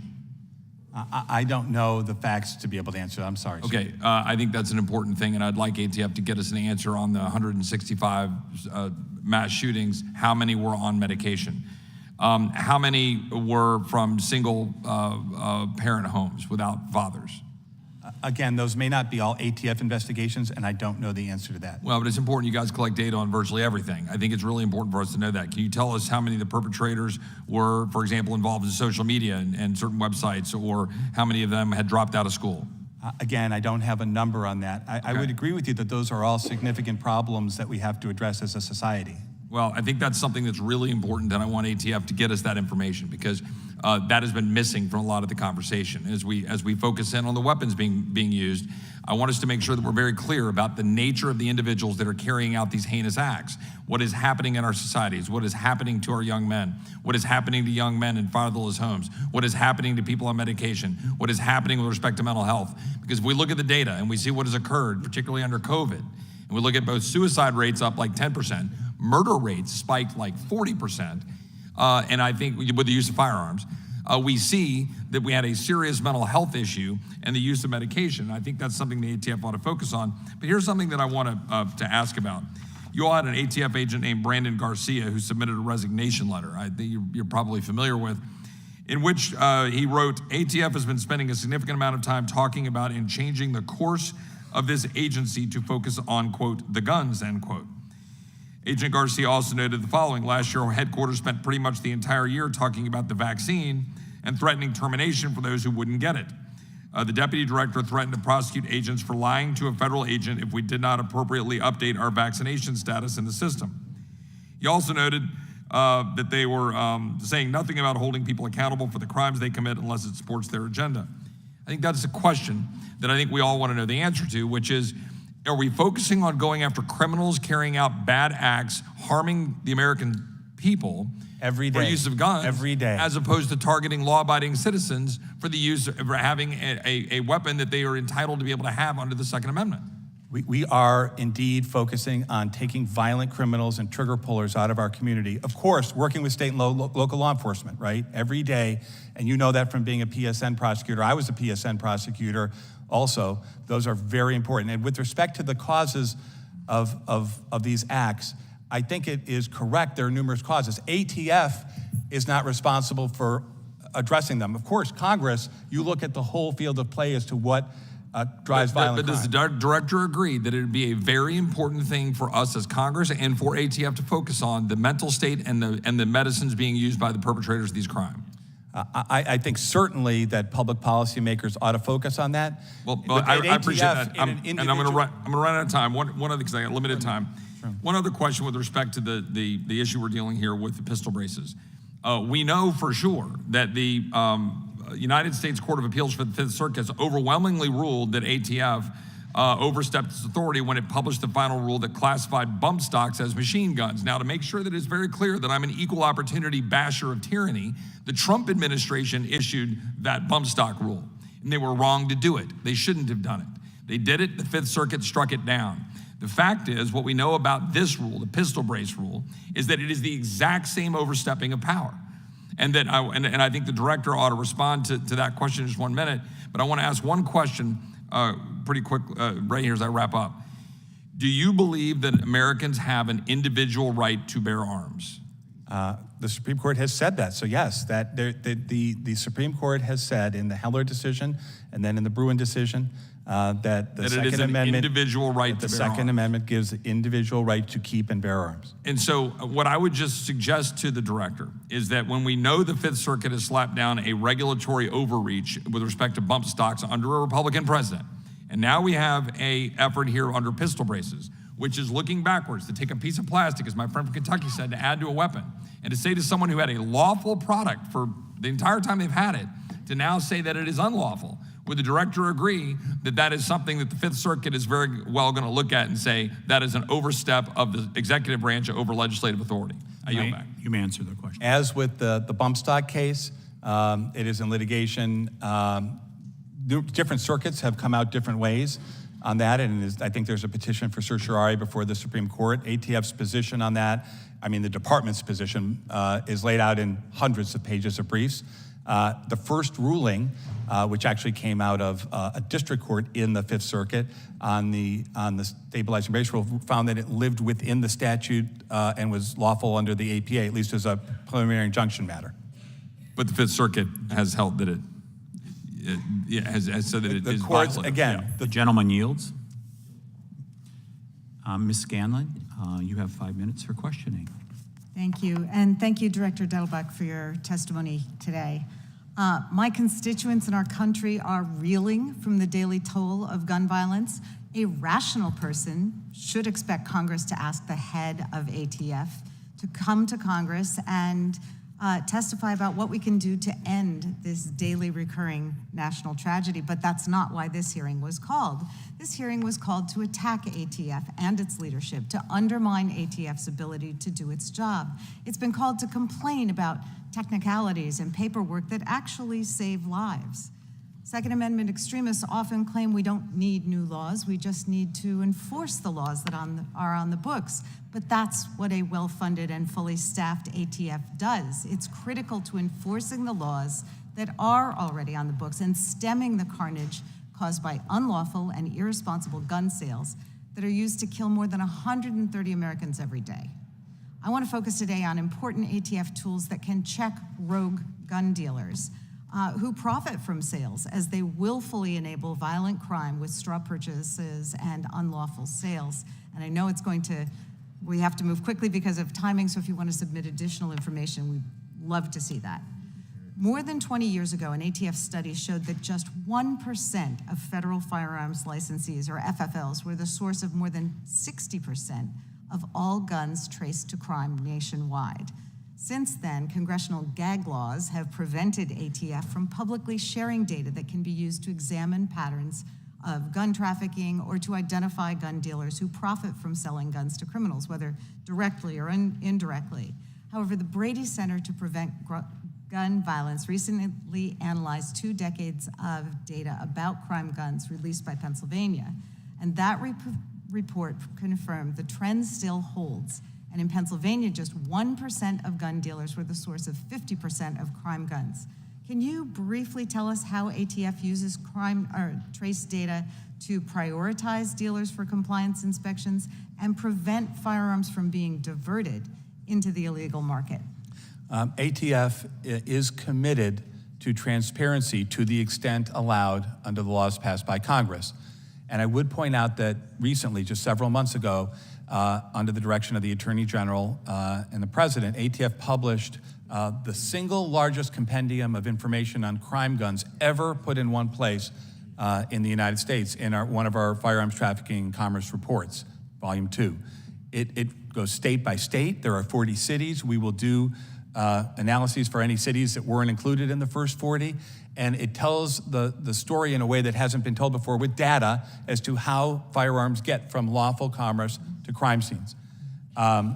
We take that kind of data and use it as part of our crime gun intelligence program to try and target as best we can, and we can do better at this.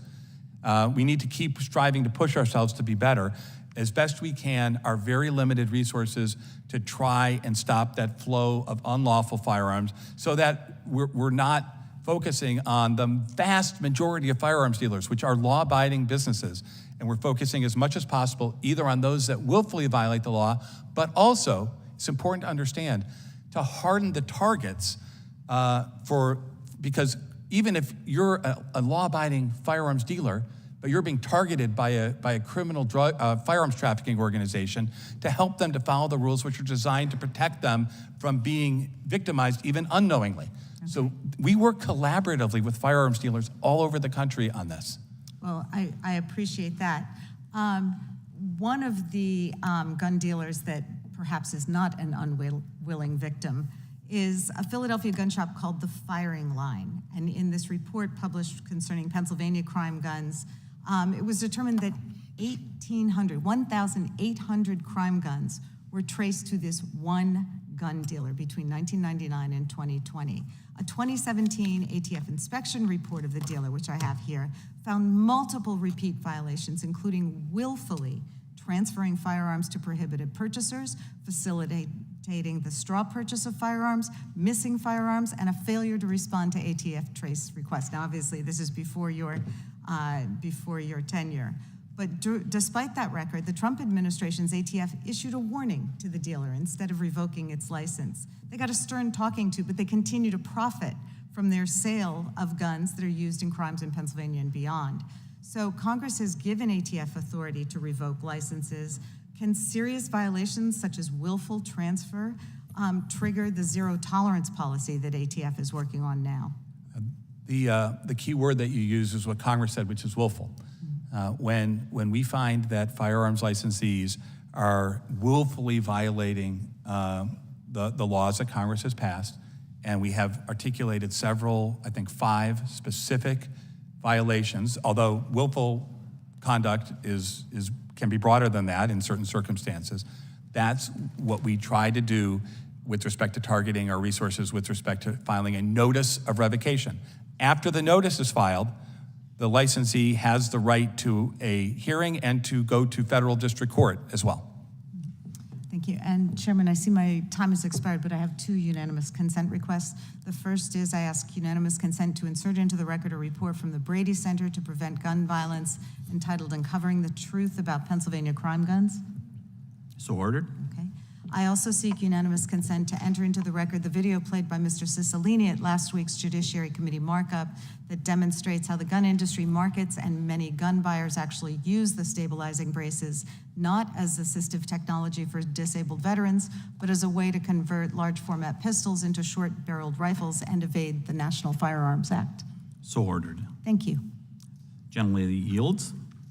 Yes. Next, I'd like to take 5 minutes to ask a few questions. Director Dettelbach, are you familiar with Operation Fearless from a decade ago? I'm sorry. Operation Fearless from a decade ago. Are you familiar with that? I don't know that I'm familiar with the details of that particular operation. If you start talking about it, maybe I'll be reminded of the name, but not as I sit here. So the largest state newspaper in Wisconsin wrote about it, suggested a lack of planning and oversight in regards to trying to get people who were running drugs, running guns, stuff like that. I take it you're not familiar with that? Again, by name, if you could, was this related to a certain type of investigative technique? I might know it not by the name, but by the facts as you say them. Yeah, so it happened in Milwaukee, and they found out later after the investigative story was put out by the Journal Sentinel in Milwaukee that this was actually being done in 5 other cities also. And are these type of operations still going on around the country? No, not knowing the type, what type of operation. If you tell me just in general, I can. So failed operation, Operation Fearless,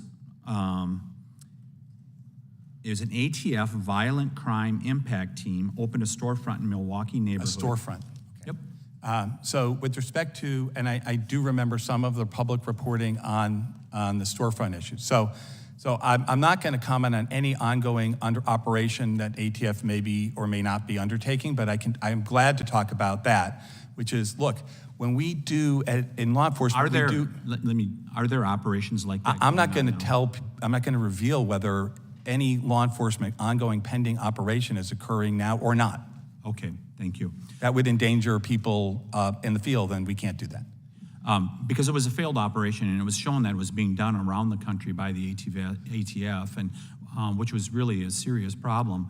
And we would like to know if things like that are going on. Well, no, but I understand. With respect to storefronts generally, I think there was public reporting, and there were some issues with the way that storefront operation was conducted.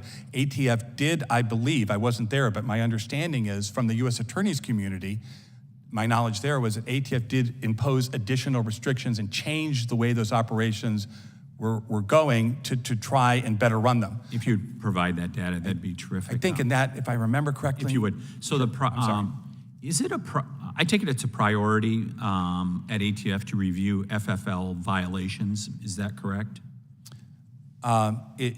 It's a priority at ATF to focus on violent crime and to try to get shooters and to stop the supply of unlawful firearms to those most violent people.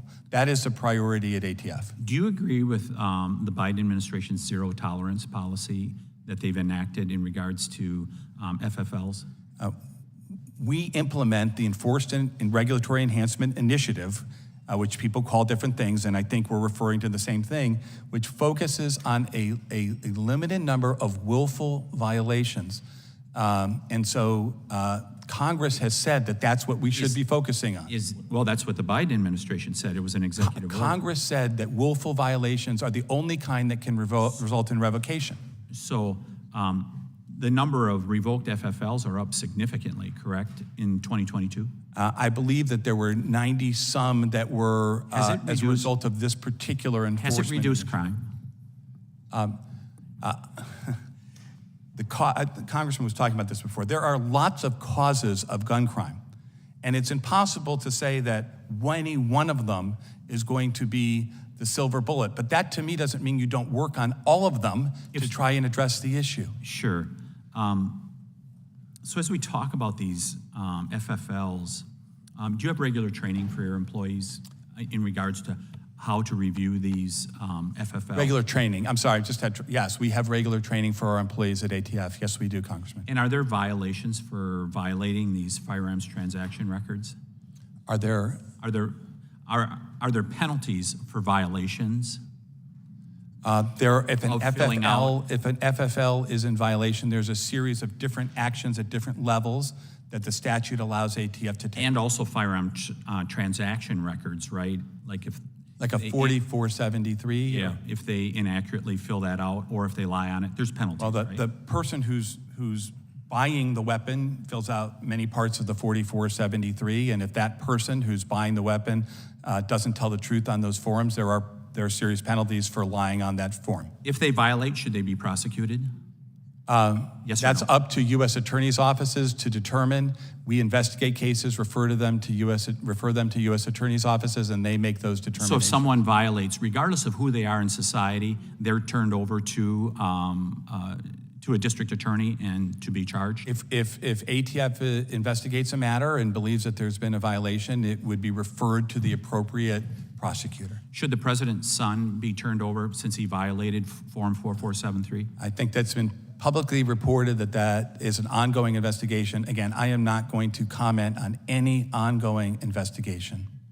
So you don't take a position on we should have equal justice, we should not have a two-tier system of justice? I'm not able to comment on any ongoing investigation, whether it's the undercover operations that you referred to or any particular case. I just can't comment under longstanding Department of Justice policy under both parties' administrations on pending investigative matters. I've exceeded my time and yield that time and would recognize the gentlewoman from Georgia, Ms. McBath. Thank you so much, Chairman, and thank you, Director Dettelbach. It's good to see you, and thank you for coming before the Judiciary Committee today. I thank you so very much for the important work that you're doing in your role as Director of the ATF, the first permanent one that we've actually had in this country in over 8 years. Can you imagine that? And so 8 years, the ATF conducts some of the most critical work of preventing crime from happening, such as by ensuring background checks are completed so that those who are not legally able to possess a firearm cannot actually purchase them. ATF, we know, also works with local and state law enforcement, as he has expressed over and over again this morning, to trace firearms that have been used in violent crimes, to assist in making convictions in prior crimes and stopping future crimes from happening. They also work to prevent illegal firearms trafficking, reducing the risk of public safety in our towns and our cities. If this Congress is committed to keeping our communities safe, keeping Americans whole, we must do everything in our power to support the ATF and its initiatives. Director Dettelbach, one of the great achievements of the 117th Congress was the passage of the Bipartisan Safer Communities Law. That was my law. The most significant gun safety package in almost 30 years. The initiatives set forth in that law include things such as funding for the implementation of extreme risk protection order programs and laws that ensure that firearms are not in the hands of those a court has found through due process is a danger to themselves or to their community. Funding for community violence intervention and working to close the gun show loophole. Please share with us, because I do believe that you have been just unjustifiably kind of attacked today. So please share with us how the ATF is implementing all of the provisions of the Bipartisan Safer Communities Act, that law. Thank you. Congress passed the Bipartisan Safer Communities Act shortly before I came on as director of ATF.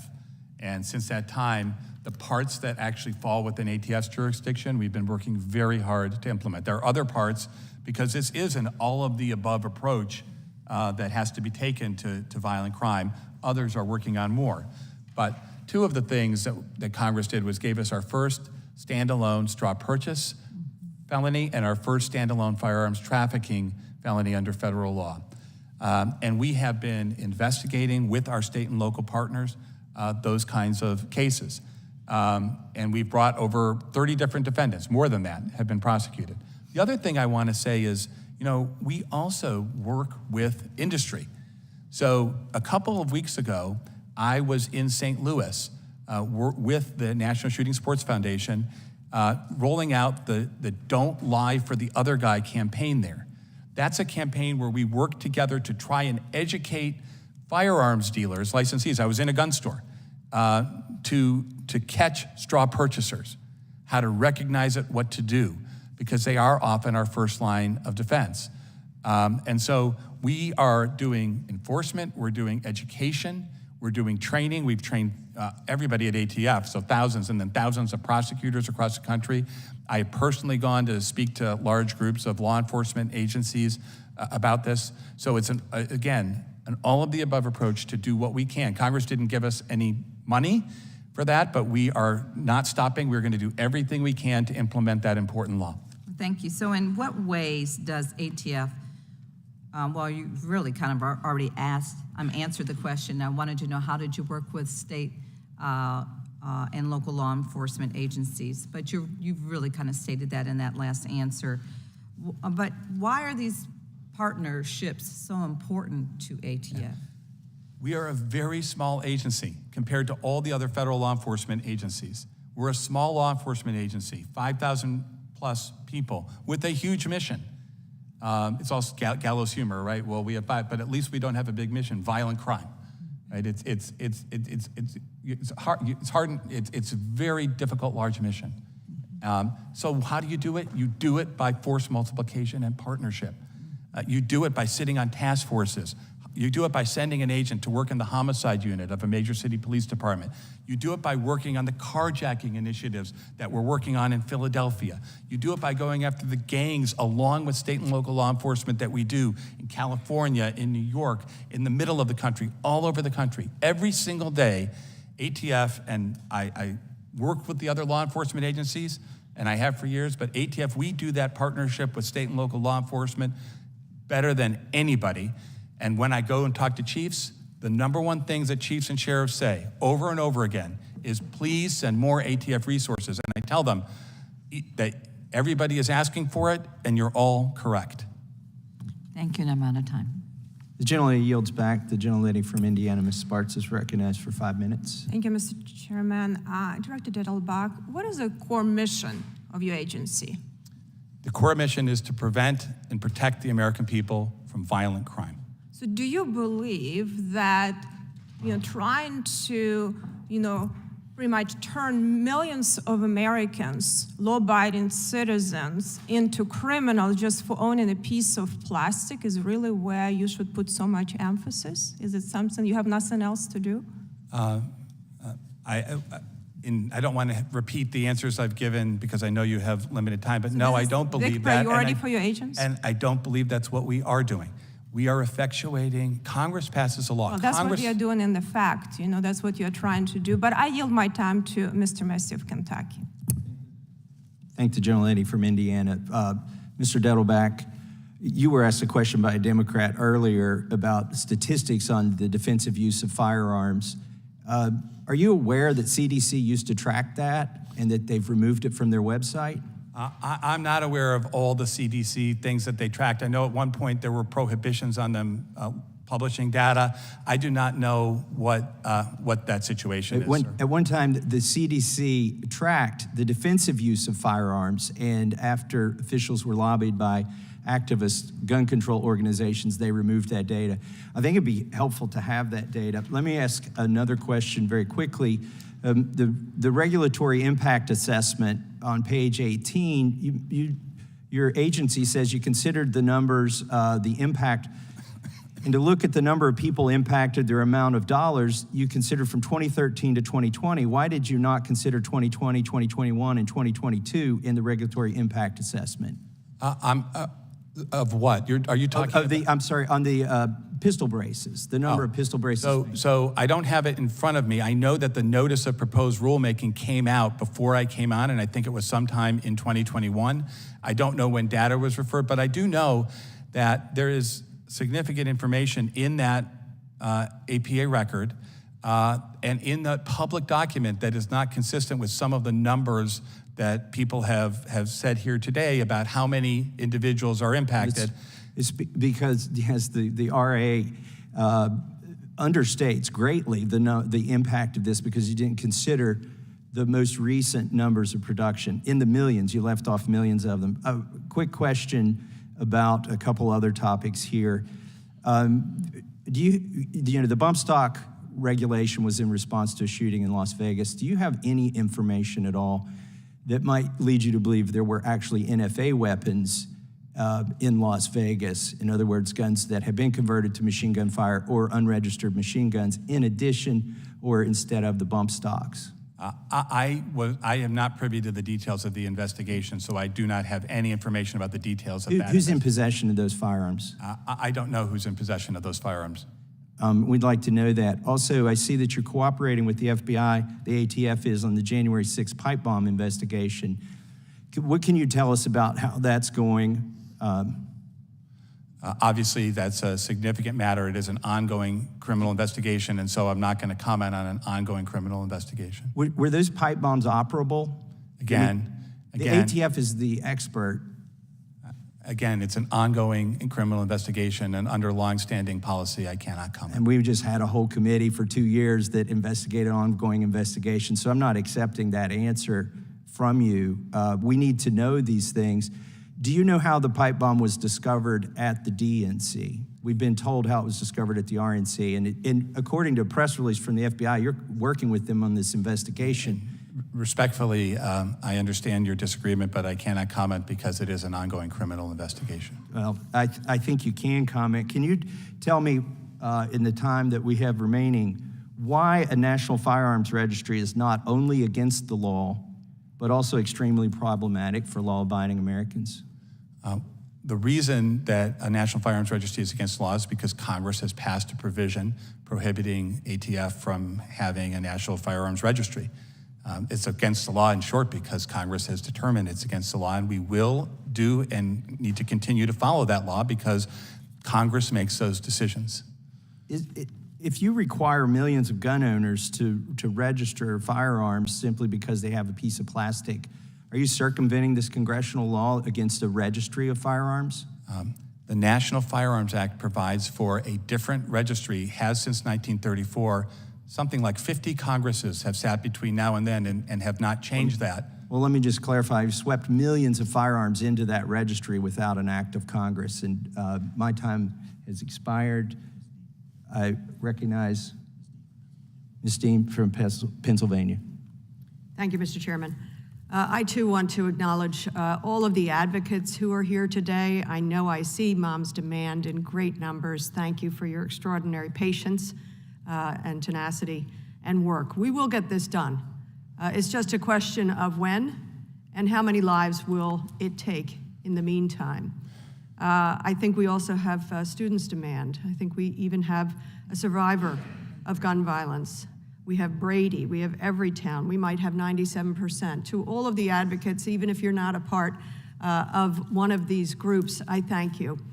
I think every American citizen is a mom's demand, is a dad's demand, is a student's demand. That's who we are. My constituents are talking to me and demanding that we do better, that we do more, that the price of the Second Amendment is not lives. We have to prize life, liberty, and the pursuit of happiness as much as some prize guns. So to the survivor today, thank you for being with us. Thank you for your strength.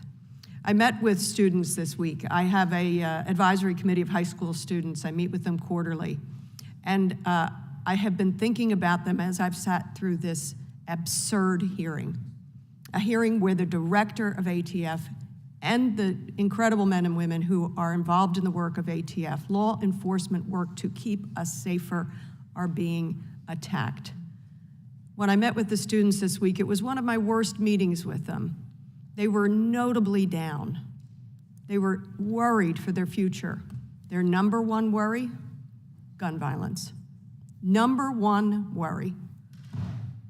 They said they didn't have real hope. They're tired of training for active shooter drills, and I'm a grandmother of 4. I'm very upset to think any day of the week, my granddaughter, 11 years old, is doing active shooter drills. So I sit here thinking this is a nightmarish hearing. It is Orwellian. Do the folks on the other side of the aisle see the worries of our students? The nightmarish upside-down version of a hearing that we are having today, attacking the very people who are trying to keep us safe?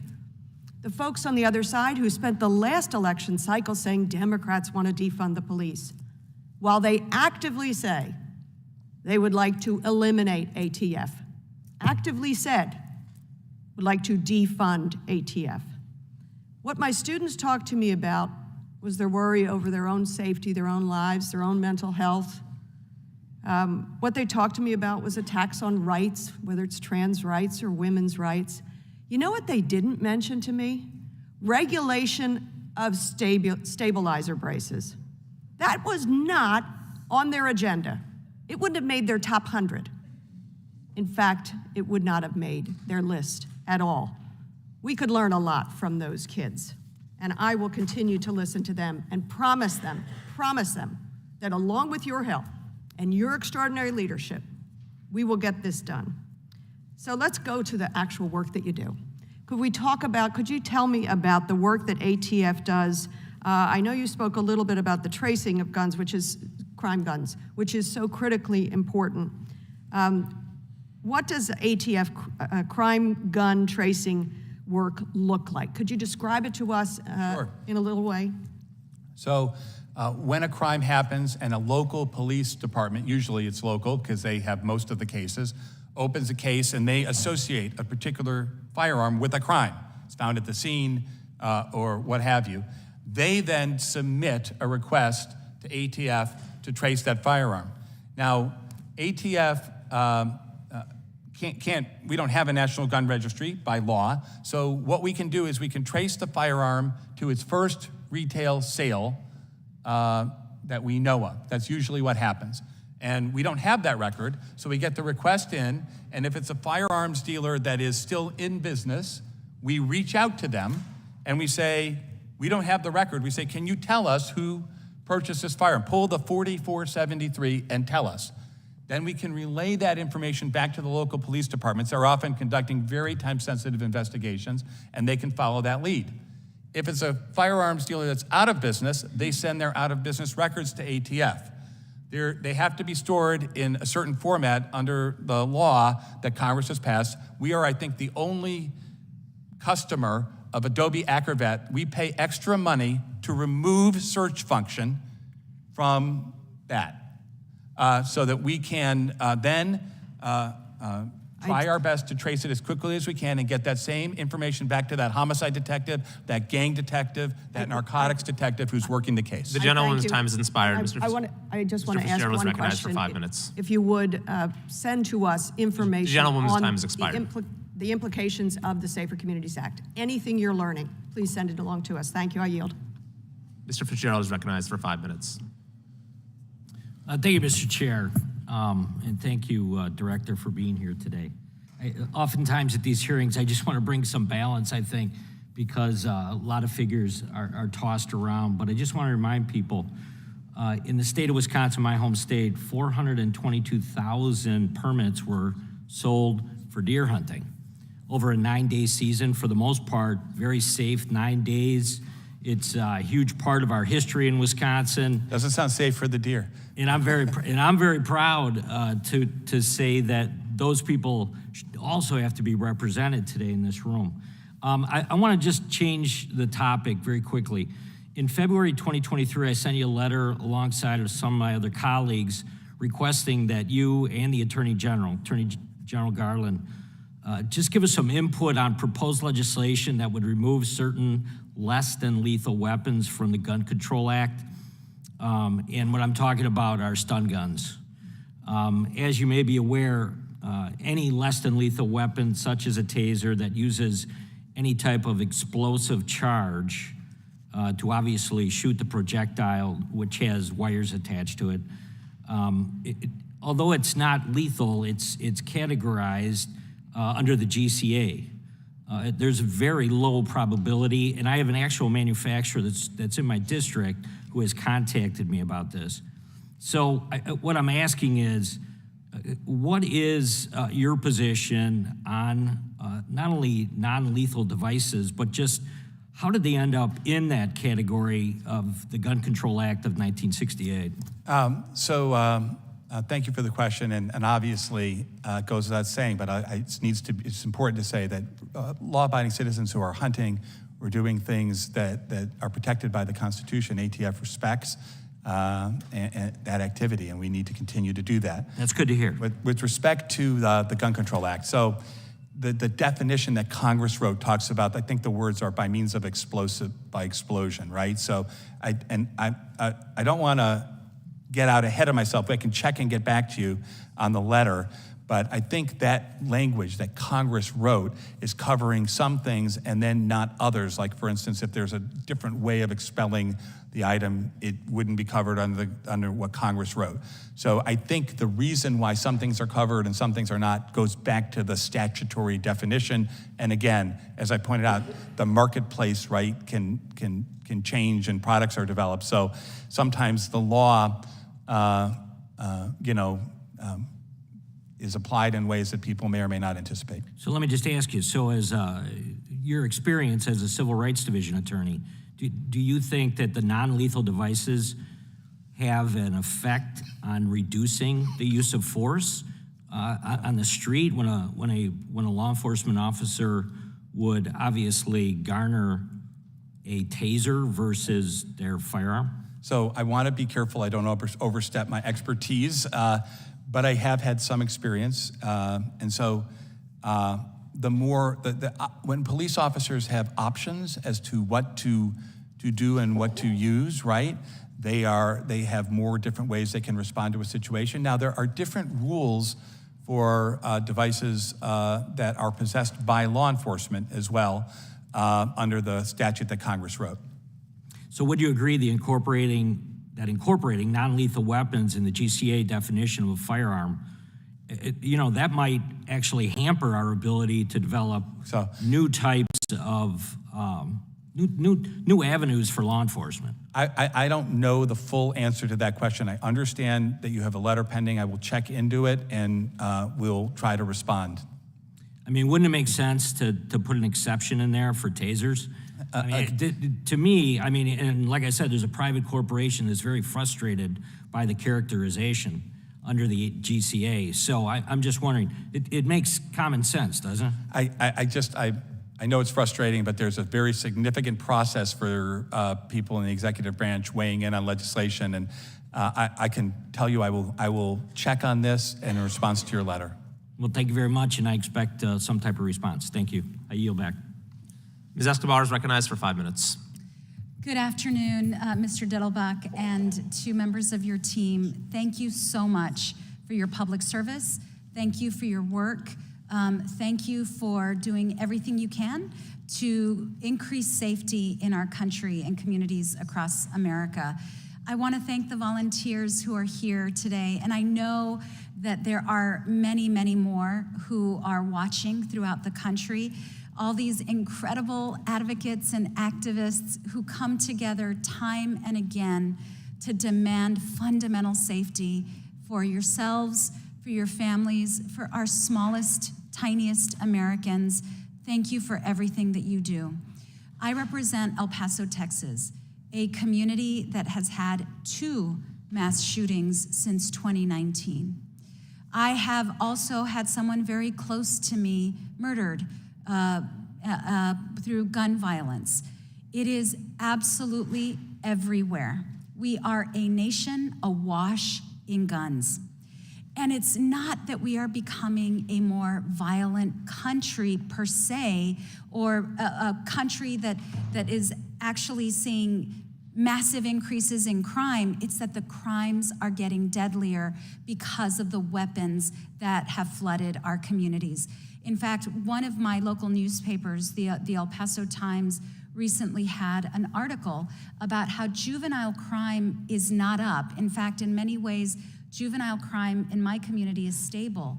But what has changed is that crime is now more frequently used by juveniles with access to guns, because it is so easy to get guns in our country. So we're seeing more bloodshed, more death, more fear. And we heard from my colleague in Pennsylvania who talked about her visit with young people in her district. It was eerily similar to what I was going to share with you. Just this weekend, I met with my Youth Advisory Council, incredibly talented, optimistic, hopeful, ambitious young people. And one of their top topics, in fact, the biggest issue for them right now is gun violence and the fear that they live in. I cannot believe the trauma that we are instilling in our children because we cannot come to an agreement that their lives have value. And it is stunning to me that we're not moving closer and closer to common sense solutions. What is happening is we've been, House Democrats, Senate Democrats, we've been consistent in wanting common sense solutions. But it's been my Republican colleagues that have been moving the needle in the other direction. In fact, looser gun laws, making sure more people have more guns, making sure those guns are even deadlier. Oh, and let's fight about what they call a piece of plastic that makes shootings deadlier, more targeted. It is really unbelievable to me. And now they have really ramped up the extremism to the point where not only are we further and further away from common sense solutions, but they now want to abolish the ATF. This should not be a surprise. This is the same party that wants to abolish the FBI. Mr. Dettelbach, I'd like to ask you a question. A 2021 investigation found many instances in which federally licensed gun dealers were violating the law but were allowed to stay open. According to that investigation, ATF officials had been routinely downgrading their recommendations for disciplining these gun dealers so they could continue selling guns. According to the article, more than 200 dealers were cited for selling guns to people who indicated on background check paperwork that they were prohibited from owning them. Dozens made false statements in official records. A Florida gun dealer sold a handgun to a convicted felon in a parking lot, and the examples go on and on. Overall, the investigation found that approximately 99% of the businesses found to have violated the law were allowed to stay open. By revoking the licenses of corrupt or irresponsible gun dealers, is the ATF acting on new regulations or enforcing longstanding law? At ATF, we do not write the law. Congress writes the law, and we enforce that long-standing law. I believe that you're referring to a recent Inspector General report, and that was a report that I think had a lot of different recommendations. We welcome them. We will seek to implement recommendations from that report to do our job more effectively and efficiently, to use crime gun intelligence. We've already started doing that, changing because the period was already 16 months old, so we've already started doing that. And that was a report that I think one of the bottom lines of that report sort of criticized that ATF wasn't being strict enough, right? And so what we do at ATF is we try to do the best we can with the resources that we have. The men and women who are out there inspecting, there are 800 of them total for nearing 100,000 federally licensed firearms dealers, and more inspections because we also have to inspect all the explosive dealers every 3 years. We will continue to work hard to apply the laws Congress has written it and to hold those accountable who are committing willful violation, and to work with the law-abiding firearms dealers to try and protect the American people together in partnership. Thank you so much. Yield back. I'd like to take a moment to ask a few questions of the witness. Director Tettelbach, thank you for your testimony today. Do you believe that the Second Amendment is an important right? I believe all the constitutional rights that we have are important. So you're not one of those people who says we'd be better off without it? I'm one of those people who says what the law says, what the Constitution says is what we should do and what we have to honor. I understand that, and I'm glad to hear you say that. But as sort of a matter of what's best for society, do you think it's important that our Constitution does have a Second Amendment? I think that all the amendments are important. It's very hard to start comparing the right to freedom of religion versus the right they're all important. Okay, so why do you think the Second Amendment is important? Why do I? Why is it important that we have a Second Amendment? Well, at the most basic notion, because I'm an American, because I follow the Constitution and the founders, when but they I'm asking enacted the about Bill this of Rights. I mean, particular why is it important, the Second Amendment, that particular right? Why is it important? I mean, it's part of our founding document. It's in the Constitution of the United States, along with all these other rights that are very so you're important. glad it's there, the Second Amendment? Sorry? You're glad it's there. You're glad it's part of our Constitution. It's part of being an American is that Constitution, when we take an oath in public service, unlike any other country, right? We take an oath to uphold and defend the Constitution and laws of the United States. That's what we swear to do. So that's an important oath, and that's a very important document. And I'm glad to hear you say that. We have had amendments that have been repealed. You're not someone who says it'd be better if we just repealed the Second Amendment, right? I have never participated in anything like that. And again, But your it opinion, is my job. Your opinion, It is my do you think job. that'd be a good or bad thing? It is my job as ATF director to honor the constitutional rights and legal statutes passed by Congress, and I do. And I'm very glad to hear you say that. But as an American, do you think that'd be a good or bad thing if the amendment was repealed? Again, I don't think as director of ATF, me giving my personal opinions on which laws are more or less important is the right thing to do. But something in the Constitution is, of course, very important. Okay, so you don't want to say right now, affirm that you believe it's good that we have a Second Amendment? I don't think it's appropriate to give my personal opinion on any of the particular amendments. They're in the Constitution. All right. They Thank you are very the much. highest law of the land. So you also testified in your written testimony that we have more than 100 people who die from firearms violence across the country every day, and you say that most of these tragedies never make the news. Are you aware of and I think we can all agree that this is an unspeakable tragedy for every family. Are you aware of a study from 2017 by the University of Chicago that showed that the average murder or shooting suspect had approximately 12 prior arrests in their criminal record? I'm not aware of that particular study, but I'm not aware of that particular study, no, sir. Does it sound wrong to you, or does it sound plausible? I think, as I said before, there's this many people who do crimes, and then trigger pullers are a much smaller percentage, and they tend to repeat crimes. And identifying those for state and local law enforcement is very important. Absolutely. So we can focus our resources on the shooters, right? Sure, exactly. And the DC police chief has said that it's on average 11 prior arrests for homicide suspects in this jurisdiction. This is Robert Conti, chief of police in DC. He said that what we've got to do if we really want to see homicides go down is keep bad guys with guns in jail. When they're in jail, they can't be in communities shooting people. Do you agree with that statement? We work very closely with DC Police. When their lab was decertified, Okay, I'm not we asking took who you over work the with gun and who lab. you don't. I'm asking, do you agree with that statement from the chief of police? When they're in jail, they can't be in communities shooting people. Dangerous people who commit violent crimes should be incarcerated. All right, thank you. We've heard a lot of statements from the other side of the dais today, sort of in very high tones, speaking about the lack of efforts to deal with gun violence and a lot of very partisan attacks. But as you might be aware, Congress recently actually acted to prevent violent crime in Washington, D.C. by repealing a measure that would have lowered penalties for crime across the board that the District of Columbia had enacted. Now, that measure was signed into law by President Biden, as you may know. 81 members of the U.S. Senate voted for it, 81 to 14. And yet every single person on the other side today who has spoken up saying that we need to do more about gun violence voted against that measure. Does that strike you as hypocritical, Director? Sitting here today, there are obviously very passionate views on all sides, as I said, in the middle here. Sure. And it's not my role to engage in that kind of role. I run a law enforcement agency, and the decisions that Congress makes on policy are things that we then take and try to implement in the community. But your testimony talked at great length about gun violence, and you've just recognized that much of it stems from repeat offenders. So isn't it a good thing that we managed to at least make it so we don't have as many repeat offenders in this district? Again, I don't run law enforcement in the district. They're partners of ours. We work closely with them.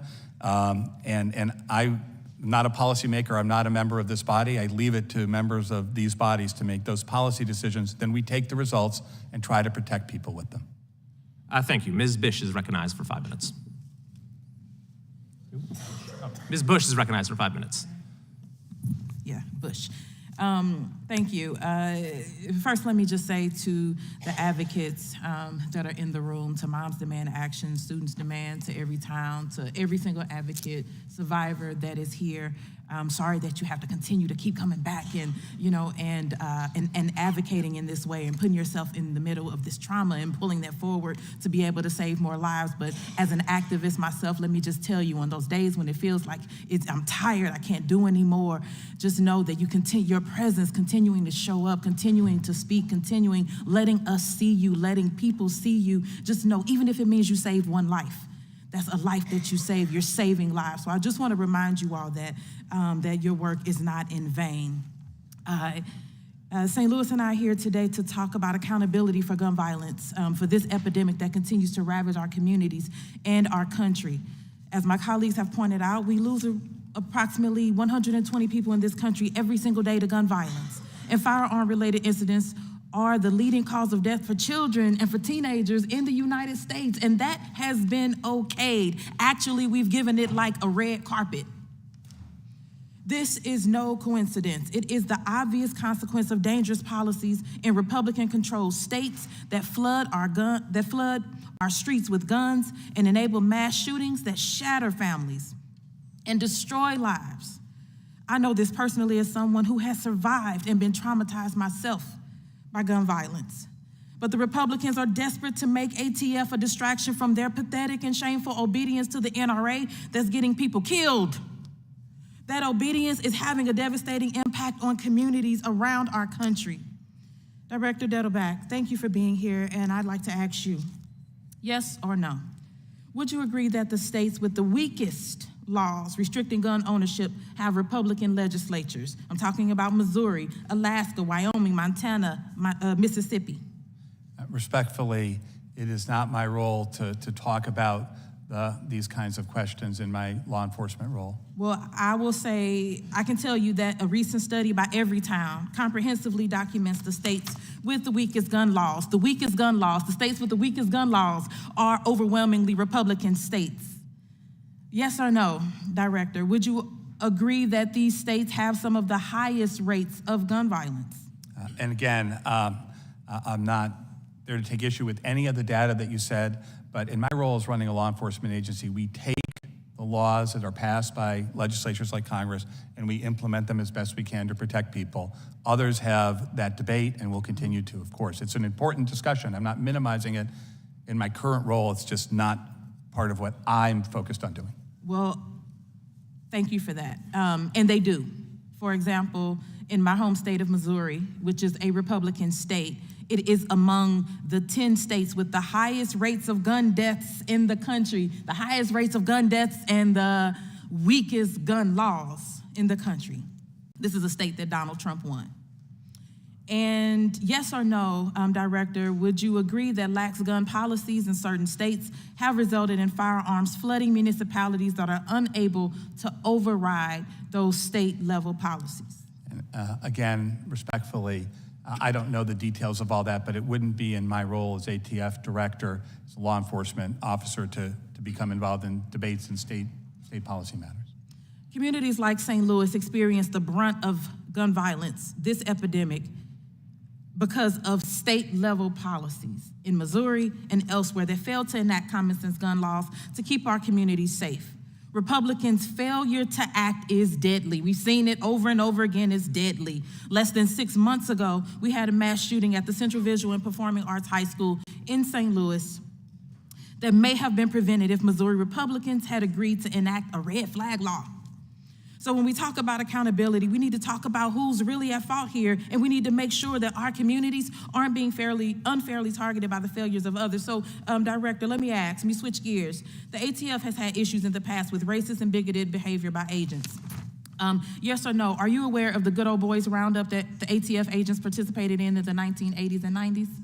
I am not. I would say I have been to St. Louis recently, and the shooting that you referenced, I just want to say, of course, the survivors of gun violence. I meet with victims and survivors wherever I go. ATF was among the first people participating in that investigation on that scene.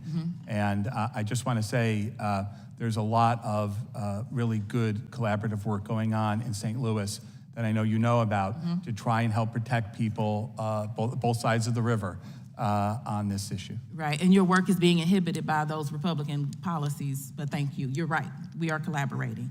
Would you answer the good old boys roundup question? I don't. Ladies' time I is can up. follow up on that. I don't know about that city. Okay, we will send you the information. Thank you, and I yield back. Chair recognizes Mr. Klein for 5 minutes. Thank you, Mr. Chairman. Thank you, Director, for being here. You know, from day one, President Biden has made it clear that he intends to target the Second Amendment rights of millions of law-abiding Americans, from the ATF pistol brace rule to the recent zero-tolerance executive order targeting federal firearm licensees and background checks. It's more apparent than ever that the rights of law-abiding Americans are under attack. I want to go to the out-of-business records issue. Again, it was discussed earlier. As you know, FFLs must give their server of firearm transaction records to the ATF once they go out of business. And these files are converted into screenshots, which you testified that ATF cannot be searched electronically. And that Adobe... By name. By name, right. So let's talk about that, because the data is searchable by other computer functions, correct? I don't want to misstate on a technical question, because I'm certainly not a computer expert. My understanding is we take out functionality to flatten that data that limits its search function consistent with the restrictions set by Congress. And that most of that was already happening before that report, but then there was an individual server that had not been accessed but was not compliant that we had to do that with that particular data to make sure that we were fully compliant. So you're aware that a FOIA request by the Gun Owners of America revealed that a user can filter results using serial number, document type, FFL number, role, frame, manufacturer, weapon type, caliber, model, batch description, batch name, and comments. So we are compliant with the restrictions that Congress has set forth, but Congressman, these background checks that we conduct are done in homicide investigations where time matters and lives matter. And we are going to use the allowable things that we can do to try and help local law enforcement to catch killers. You've said that ATF processes tens of millions of records per year. And in 2021, ATF told Congress they had over 920 million out-of-business records, including both digital and paper records. So has ATF's out-of-business record gun registry surpassed 1 billion records total? I don't know. I know that last year, the paper records we received were something like 70 million, and I'm not quite sure of the exact number. There are a tremendous amount of records that we receive, and we are doing our best. Some of them are stored in boxes that sit on the side, and we run into those boxes where there's an investigation and try to help our local law enforcement partners. We're doing our best. But with all of this information that you're gathering that is searchable, that is enough for you to create a list of every, for example... It's not. Well, it is. Every single firearms dealer that's currently in business, every single one, we don't have any records. You have the ability to create a registry, for example, of AR-15s and create an enforcement list of his new ban on pistol brace weapons, correct? I disagree. Well, I think the evidence is clear that you have that ability, even if you say you don't. Just freezing the name, the searchable database by name is not enough.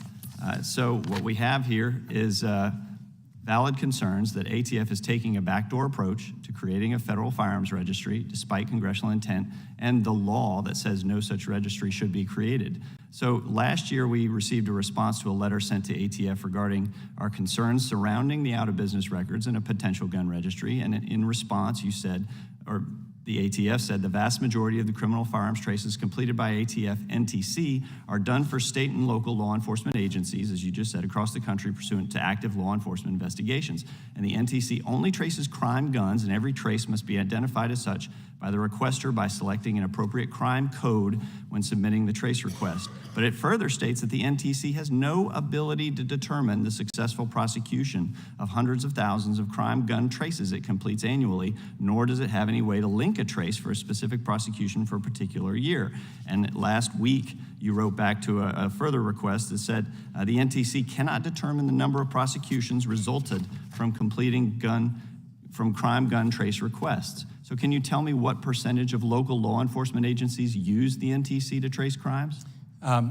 So with respect to the percentage that are currently using, which I think I talk to people about trying to increase it. It's free information in active half, criminal. right? It's around 50%, give or take. So if half of the country's local and state law enforcement isn't using the NTC, then what's the purpose of it other than to create an unlawful registry if there's no way to determine that they're contributing to successful prosecutions? Well, it's because we were asked by, it's over 600 separate times by state and local law enforcement running criminal investigations to trace firearms that local cops, chiefs, sheriffs associated with the crime. And that is important criminal investigative material that we get back to them. How do you know you don't have that data? In Highland Park, Illinois, a mass shooter killed 7 people. Evidence. In New York on a subway. A mass Chair recognizes Mr. Ivey. Thank you, Mr. Chair. Mr. Duddleback, I'd like to give you a chance to finish your answer. I found when I was a federal prosecutor that this kind of information was extremely valuable, especially in tracking down the potential connection between a single gun and multiple. There's example after example that I've heard, but that the public has heard, about how traces are critical in dealing with violent crime. In Highland Park, Illinois, a mass murderer killed 7 people celebrating the 4th of July in our country. And an urgent trace was conducted on a federal holiday, turned around within hours, which we can't do for all of them, only the urgent traces, because of some of the legal limits we have. And they used that information, our local partners and federal partners, to catch that person before he could kill again. In the subway shooting in Brooklyn, another mass incident, we were able to turn around an urgent trace that led to the capture of the killer. In case after case after case, this is something that local detectives, that local gang task forces ask us to do, and we turn around those investigative leads. That's what they're called. They're called leads in criminal cases, so that we can help to protect people from being hurt again. Yeah, and I mean, so for example, you might have a gun that's recovered in a shooting. If you use the trace, you can find it maybe was connected to a previous shooting by a different shooter and get that guy off the street when you wouldn't have been able to do it otherwise, right? Right, there's a NIBIN tool, which is so important. It basically allows us to run a criminal history of a crime gun, so that there might be a shooting over here where there's no evidence, but just down the block a couple weeks ago, there's another murder. Or somebody shoots up a stop sign. And on that one, we can connect those two to find out they were fired by the same weapon. And the local police can then say, oh, we don't have evidence on this one, but we have a license plate reader on that guy who shot up the stop sign. So now we're cooking with gas, right? We've got a lead that we can work on in an active criminal case to try and catch the person. And as I think somebody asked me from the other side of the room, you know, it's important because these people act again many times.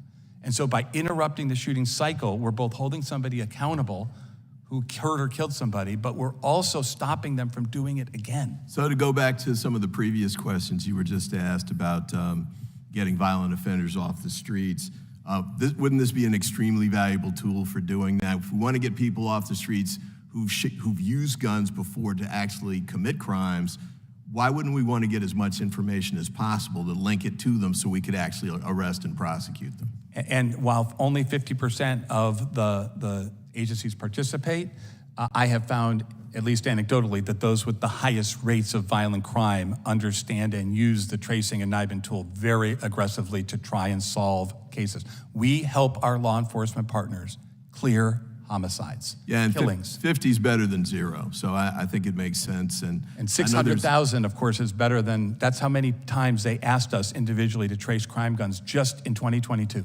Absolutely. So I know there's concern on the other side about a firearms registry, and this isn't that. In fact, I believe the GAO found in 2016 that the out-of-business database was totally compliant. So I actually don't think that's an issue either. But I think what is clearly an issue is the violence, gun violence on the street, mass shootings in particular. I want to join in commending the action groups, Moms Against Gun Violence, or Moms Demand Action and the like, for the work that you're doing. Makes a huge difference in the communities. I'm old enough to remember Mothers Against Drunk Driving, and I was in school, and so it was still happening. That I remember I was actually a student prosecutor. You had people driving with the wheel in one hand and a beer in the other one, and everybody thought that was fine. That type of social action changed the approach to that and created laws. And I think the work that you're doing is helping to move this in the right direction too. And Lord knows we need it. What I think is 170 plus mass shootings already this year. So we know the gun violence isn't slowing down. And the use of these AR-15s and other weapons of, I'll say it, a mass destruction, essentially on our streets, is really devastating communities. And I think we need to take steps to address it. Just one last quick point. I'll join in sort of noting that I've got colleagues who are actually sponsoring legislation to eliminate the ATF, eliminate the FBI. One suggested eliminating the Department of Justice. So I think if they have their way with that kind of stuff, we won't have any means to prosecute not only gun violence at the federal level, but anything. Cartels, gangs, terrorists, we won't be able to prosecute them at the federal level if that kind of approach goes forward. And with that, I yield back. Thank you, Mr. Ivory. Mr. Hunt, you're recognized for 5 minutes. I'm going to say the quiet part out loud because we all know exactly what's going on here. It wasn't the fully automatic machine gun that was banned in 1986. It wasn't the bump stock. It certainly is not the pistol brace. And it is not the AR-15, of which I am the owner of multiple. The left has been chipping away at our Second Amendment rights for decades, and I'm sick of compromising. Every time my colleagues on the right compromise on guns, the next thing the left says is, we need to do more. And if the left can't repeal the Second Amendment, then they'll have an unelected bureaucrat like yourself, sir, issue a regulation that will make 40 million Americans felons overnight. That's a fact. Compromising on our fundamental rights, it's not going to keep our children safe either. Our children should not be prey for homicidal maniacs. And our schools should not be as safe as we have here in Congress. They should be far safer than we have right now. And if we're willing to spend $113 billion in Ukraine, then we could pay to keep our children safer. So gentleman in the corner, thank you, sir, for standing in the corner with a gun, and I feel safer by his presence already. And every school should have you present. I was in high school when Columbine happened, and prior to Columbine, we didn't have the level of violence that we're seeing today. In 1986, you can walk into a store anywhere in this country and buy a fully automatic weapon. And being from Texas, acquiring a weapon has always been relatively easy in my lifetime. Were there more or fewer mass shootings across our country when machine guns were available? I think we all know the answer to that. But we still weren't having these problems because it's not the guns, it's our core values that have plummeted. The left has been chipping away at our rights for years. They've also been chipping away at our core values. In 1960, 61% of Black Americans were married. Today, that number has plummeted to 30%.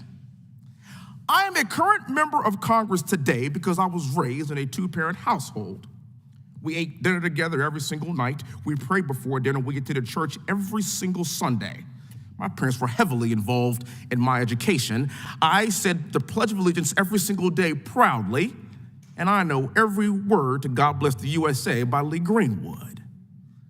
Because of these values, my sister, my brother, and I all graduated from West Point. We all served our country honorably. There's 60 years worth of military service just in my immediate family, which is by definition the American dream. It's because of these values. A recent Wall Street Journal survey came out and it kind of confirmed these decline in our core American values over the course of the past 25 years. The question is what values are viewed as, quote, very important? Patriotism. In 1998, 70% surveyed felt like patriotism was very important. Today, 38%. Religion, 62% very important. Today, 39%. Having children, 59% in 98, 30% today. Community, 62% in 98, 27% today. The guns haven't changed. The guns have always been available in the United States. Our society has changed, and it's changed drastically, in my opinion, for the worse. So where does that leave us today? There's a reason why crime and gang violence is up. There's a reason why Black women are the fastest growing demographics of gun owners in America. You know that, sir. Many of them live in Democrat-run cities with rising crime rates and district attorneys that put criminals ahead of innocent women, like we see in New York. And by the way, it's not their husbands or their significant others that are purchasing guns for them. Black women are purchasing guns themselves because we know that Democrats replaced Black husbands with Uncle Sam a long time ago. I've been listening to my colleagues on the left talk about guns all day. You have no idea what you're talking about. I fear that if you can't tell me the difference between a man and a woman, I am not surprised that you don't know the difference between 5.56 and 300 blackout. The problem with this administration is always having people that are appointed to run these agencies that aren't fully qualified, that don't understand exactly what's going on and how things work. And if I were running the ATF, I would know a thing about the F in ATF. And by the way, for the record, that's firearms, sir. It's firearms. And with that, I yield back. Thank the gentleman. Chair recognizes Mr. Van Drew for 5 minutes. Thank you, Chairman. Just before I begin, I didn't even plan to speak on this particular piece, but as I've been in and out, because we had multiple committees today, I've heard this constant harangue about Republicans causing gun violence. Now let's really look at this. So I thought about the big cities. I thought about Chicago, New York City, DC, Baltimore, Philadelphia, just to name a few of them. Is Chicago a Republican city? Is New York City a Republican city? Is Baltimore a Republican city? Is DC a Republican town? Is Philadelphia a Republican city? They all have the worst crime rates. Little babies, children, others are killed virtually every week in these places. They have the strictest gun laws you can find anywhere. It is cruel to tell people because you are going to make a stabilizing brace illegal that their little babies are going to be okay, that their children are going to be okay, that their families are going to be okay, because it just isn't true. And Mr. Hunt's exactly right. It has to do with our family structure, our family, our faith, our belief in freedom and patriotism. Our society has fallen apart to a great degree, and this administration has taken every chance possible, every chance to politicize gun violence, to push more and more restrictive measures on legal and law-abiding gun owners. I'm a gun owner. I go to the range once or twice a week. And the guys that I see there are not bad people. They're sportsmen. They practice. They're very responsible. They know how important it is to be responsible. But you know what I do know? I know the ATF and the progressive district attorneys have decided to focus efforts not on punishing the individuals who commit the real crimes, the bad guys, and there are bad guys, but instead use tragedy to push a political agenda to try to waste Second Amendment rights. So my first question to you is, which scenario makes Americans safer? I want everybody to think about this. What makes Americans safer? Turning law-abiding Americans into felons by banning pistol braces, or if we have a weak on crime DA who lets people in and out of jail. Some of these people have 20, 30, 40 priors. So is it the violent gun offender that's let out over and over again, or is it a pistol brace that a veteran is using or an older man is using when they shoot? I'd like you to answer that question. At ATF, we focus a I asked you huge to answer the percentage question. of our resources on fighting the kind of violent crime that you have talked about. Sir, And it's important I'm respecting and your protects- position, and I'm asked you to answer a simple question. Is it the brace that's a problem, or is it the fact that people who've committed felonies are let out over and over again? Which is it? Is it the brace or the felony? Which is it?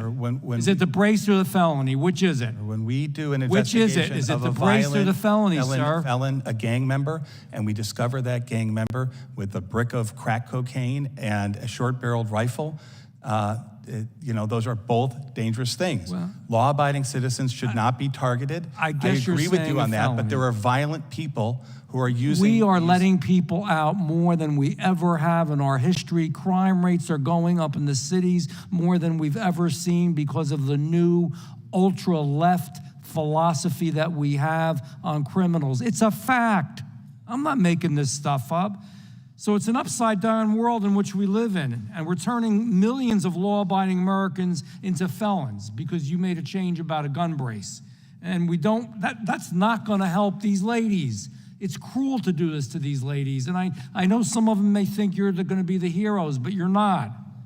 And the assumption by the ATF that these pistol braces make a normal, law-abiding person suddenly a violent criminal is bizarre, which leads to my second question. We already know that you're unable to exactly define what an assault weapon is. You said so, we have it on tape. So instead I'll ask. It's not my role to define it. I know. If you have nothing delegate to do me with that it. authority It's by alcohol- statute, It's alcohol, ask me to tobacco, make a and rule. firearms, but we know nothing about it. However, have you ever used a firearm with a pistol brace attachment?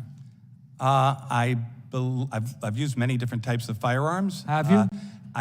Did it I make you feel like committing a crime? I believe I have used a firearm with a stabilizing brace, which was designed to be And shouldered. man, did it flow through your blood that you wanted to commit a crime?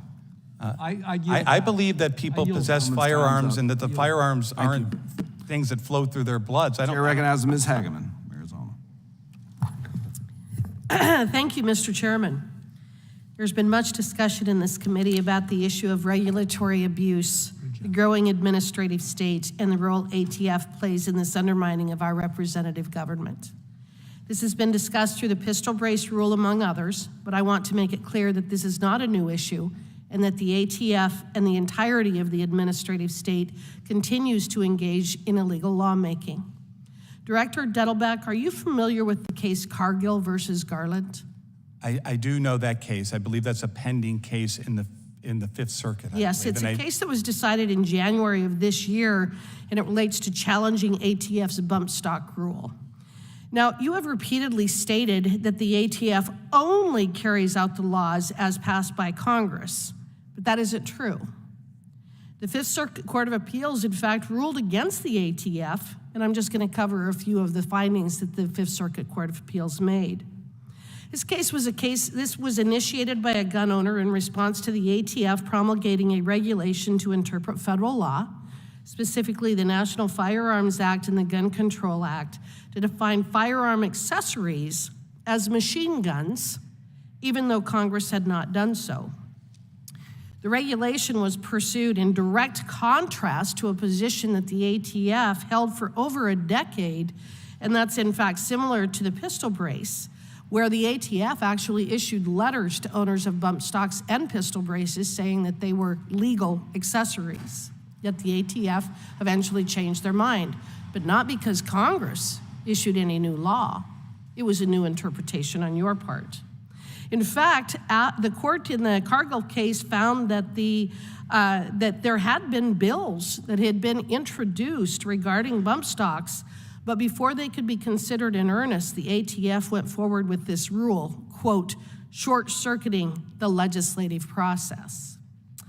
The Fifth Circuit further concluded that even if the ATF interpretation of the statute were correct, the rule would clash with the rule of lenity because, quote, it purports to allow ATF, rather than Congress, to set forth the scope of criminal prohibitions.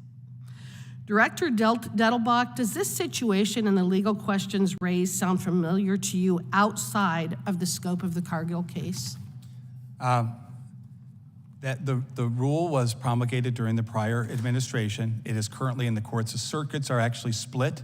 And Right, the Fifth Circuit and the Sixth Circuit ruled yesterday, finding again that the ATF did not have the legal authority to issue the bump stock rule, and correct? another circuit has upheld it, and it is on certiorari before the Supreme Court. I understand that. My point is that what the ATF did with the bump stock is very similar to what you're attempting to do with the pistol brace rule, isn't it?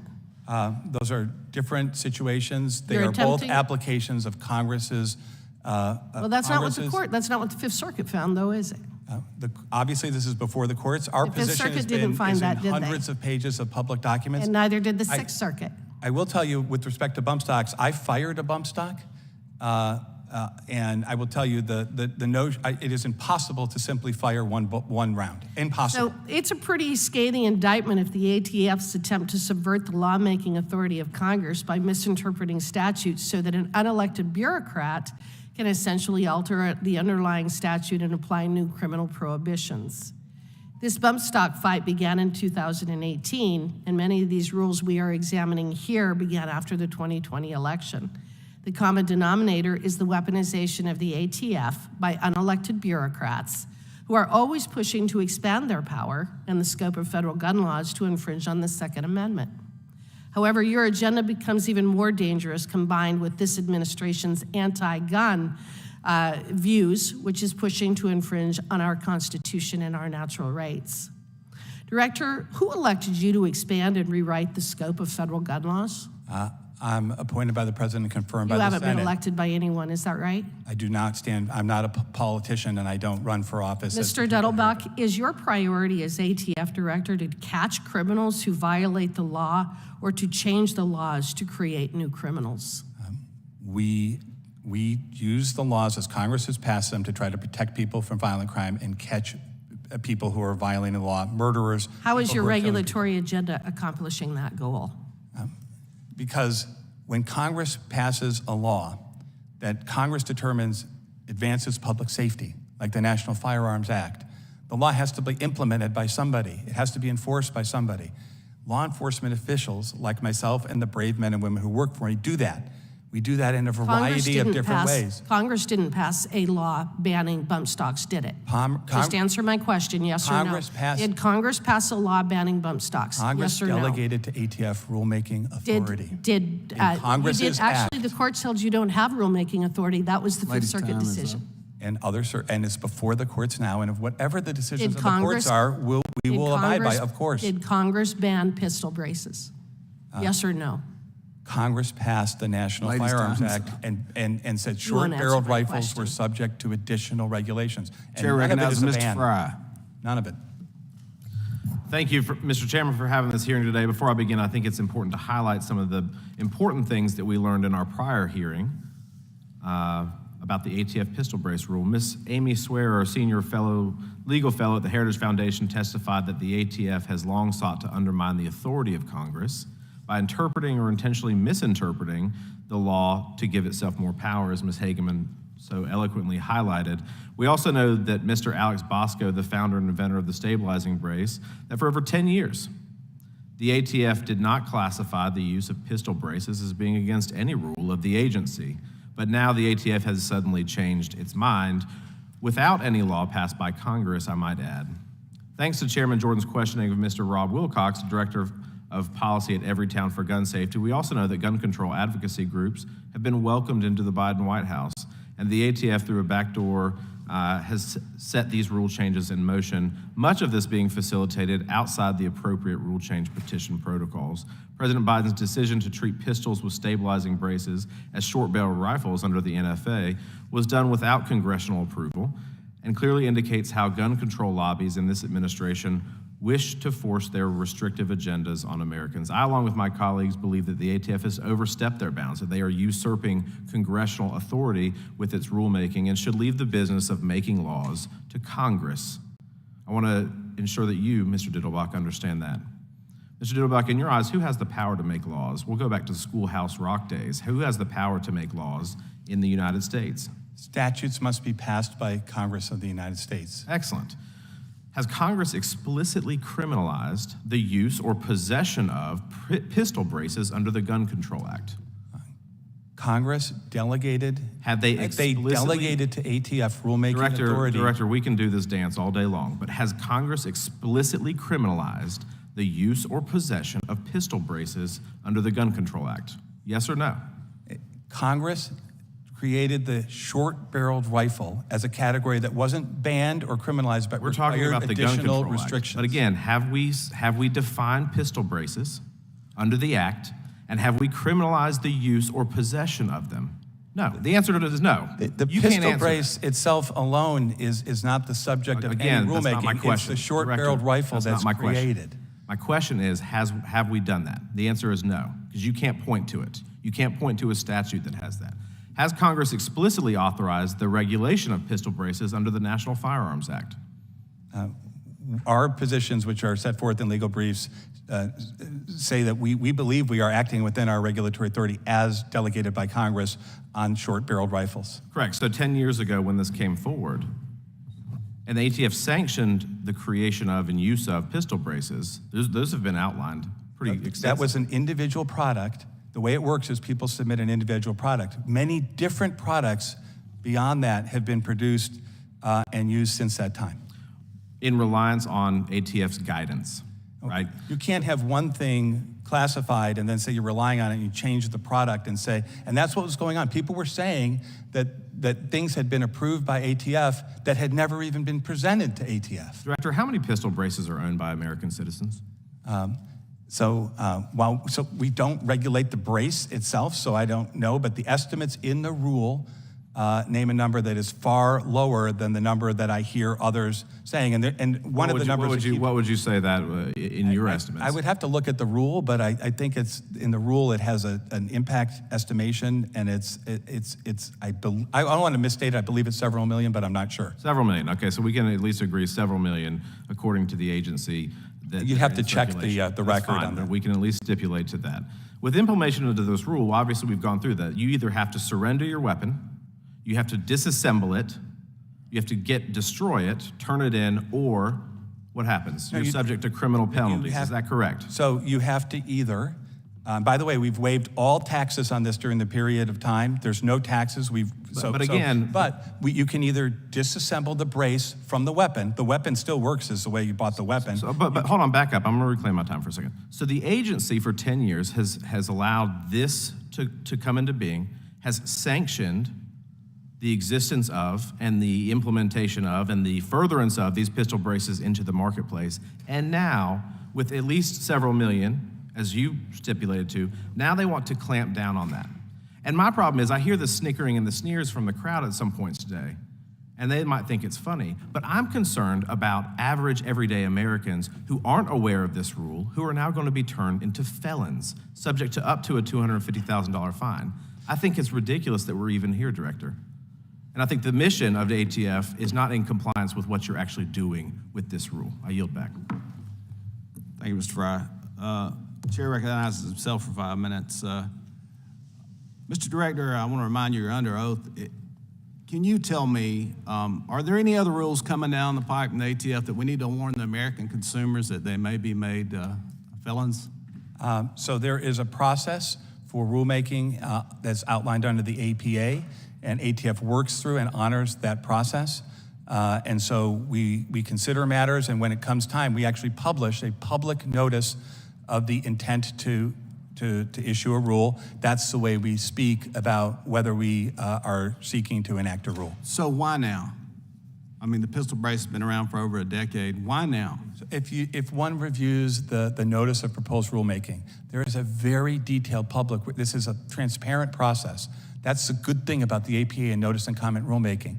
We talk about the history of the individual devices that were presented, some inconsistency, which is important to say, and then the necessity to try and clarify for people who want to follow the law which factors are going to make things into short-barreled rifles. So I'm curious, is there anything coming down the pipe we need to warn our gun owners about, our American consumers, our Second Amendment folks? Again, when the APA provides for a process, and when there's rulemaking, that we publish a notice of proposed rulemaking, and that then gives the public time to submit comments. We get comments, and we read and review and take into account those comments at that point. Mr. Drader, can you define an assault weapon for me? Again, if Congress chooses to take up legislation involving assault weapons, I believe Congress would have two choices. Either Congress itself could write the definition of what an assault weapon is, as happened in Congress in 1994, as happened, I think, in 7 or 8 or 9 or 10 different state legislatures who have different definitions, by the way. Okay, or so Congress could delegate to ATF. Which we probably won't do as long as... Well, from the tone of some of the questions... I hope we would never do that. So why is it with... I got limited time. Why would, when you put a pistol brace on it, we have so many people define it then as an assault weapon when we haven't defined it? A pistol brace... when it's added to the weapon. With certain types of pistols, not all, and not all types of braces, can form a short-barreled rifle, which is, Congress set an inch number, right? A number of inches for the barrel, and then it has to be, according to Congress, designed or intended to be shouldered, and that's what the rule seeks to provide clarification on, so we can have a consistent set of objective features of the firearm. Well, let me say real quick, I went to buy a shotgun a few months ago, and my time expired. I mean, the background check, I finally it expired, and they called me and said, you can come on and get it. So it's not so easy in Alabama to get a gun. With that, Mr. Chairman, I'll yield the remainder of my time to you, sir. I thank the gentleman for yielding. Mr. Dettelbach, the pistol brace is an accessory, right? Regulate alone, firearms. Without attached to anything, the pistol brace is not something that we regulate. But when it's attached to pistol, it can become a short-barreled rifle, and then it's subject under the National Firearms Act. That's what you're saying. Depending on the features of both the pistol and the brace. And there are some, the forearm, everybody talks about forearm braces. True forearm braces that are not designed and intended to be shouldered would be classified and not covered. And the bump stock's an accessory, right? The bump stock is a conversion device, I believe. So I want to check. Our position on that is in briefs, but that's a different provision of the Act. That's a provision. When the bump stock gets added to a firearm, and that's now subject to the NFA. And so the NFA specifically says that items which can be used to convert something to a fully automatic weapon are covered by the NFA. So those are the words Congress used. They didn't use the word accessory. They used things that. And you guys said bump stock fits that definition and is subject to the NFA, right? Correct. The bump stock then was been challenged in court, right? It's currently before the courts. There's a split in the different courts. Splits in the courts. I'm just looking at the one that came out yesterday, Sixth Circuit, one you're familiar with, Sixth Circuit. Right. The Sixth Circuit, I think, ruled yesterday. A panel of the Sixth Circuit. There's a prior en banc. And I haven't had a chance to review Let me read, the whole. and just tell me if you think, here's what the court said. The viability of competing interpretations is exemplified not only by the myriad and conflicting judicial opinions on the issue, but also by the ATF's own flip-flop in its position. And that's what I think concerns Americans, is you guys told us all one thing, told the country one thing on the bump stock, and then you change. You told the country all one thing on pistol braces, and then you change. And that's the conflict. And on this situation, bump stocks, I don't know how many Americans had that, but my guess is not near as many have had the brace. Now we're talking about a situation that I doubt you've ever been in before, where you're going to make a rule that's going to impact millions and millions of Americans. And that's the problem. That's the concern. That's why you're here talking to us today. Lots of Americans have, that's why there are cases all over the country, because you said one thing and you flip-flop. Not my words, the Sixth Circuit, their words. That's the problem. Of course, I understand the legal record, and I haven't read the opinion, and I will. With respect to what happened in the prior administration when that rule was issued, of course, I wasn't there and don't know the details, but our legal position is spelled out publicly as to what the rule that was issued in the prior administration said. I think I'll yield back to you, the chairman. Your function as chairman. I'll yield back to you to close it out. That concludes the hearing for today. We thank our witness for appearing before the committee. Without objection, all members will have 5 legislative days to submit additional written questions for the witness or additional materials for the record. Without objection, the hearing is adjourned.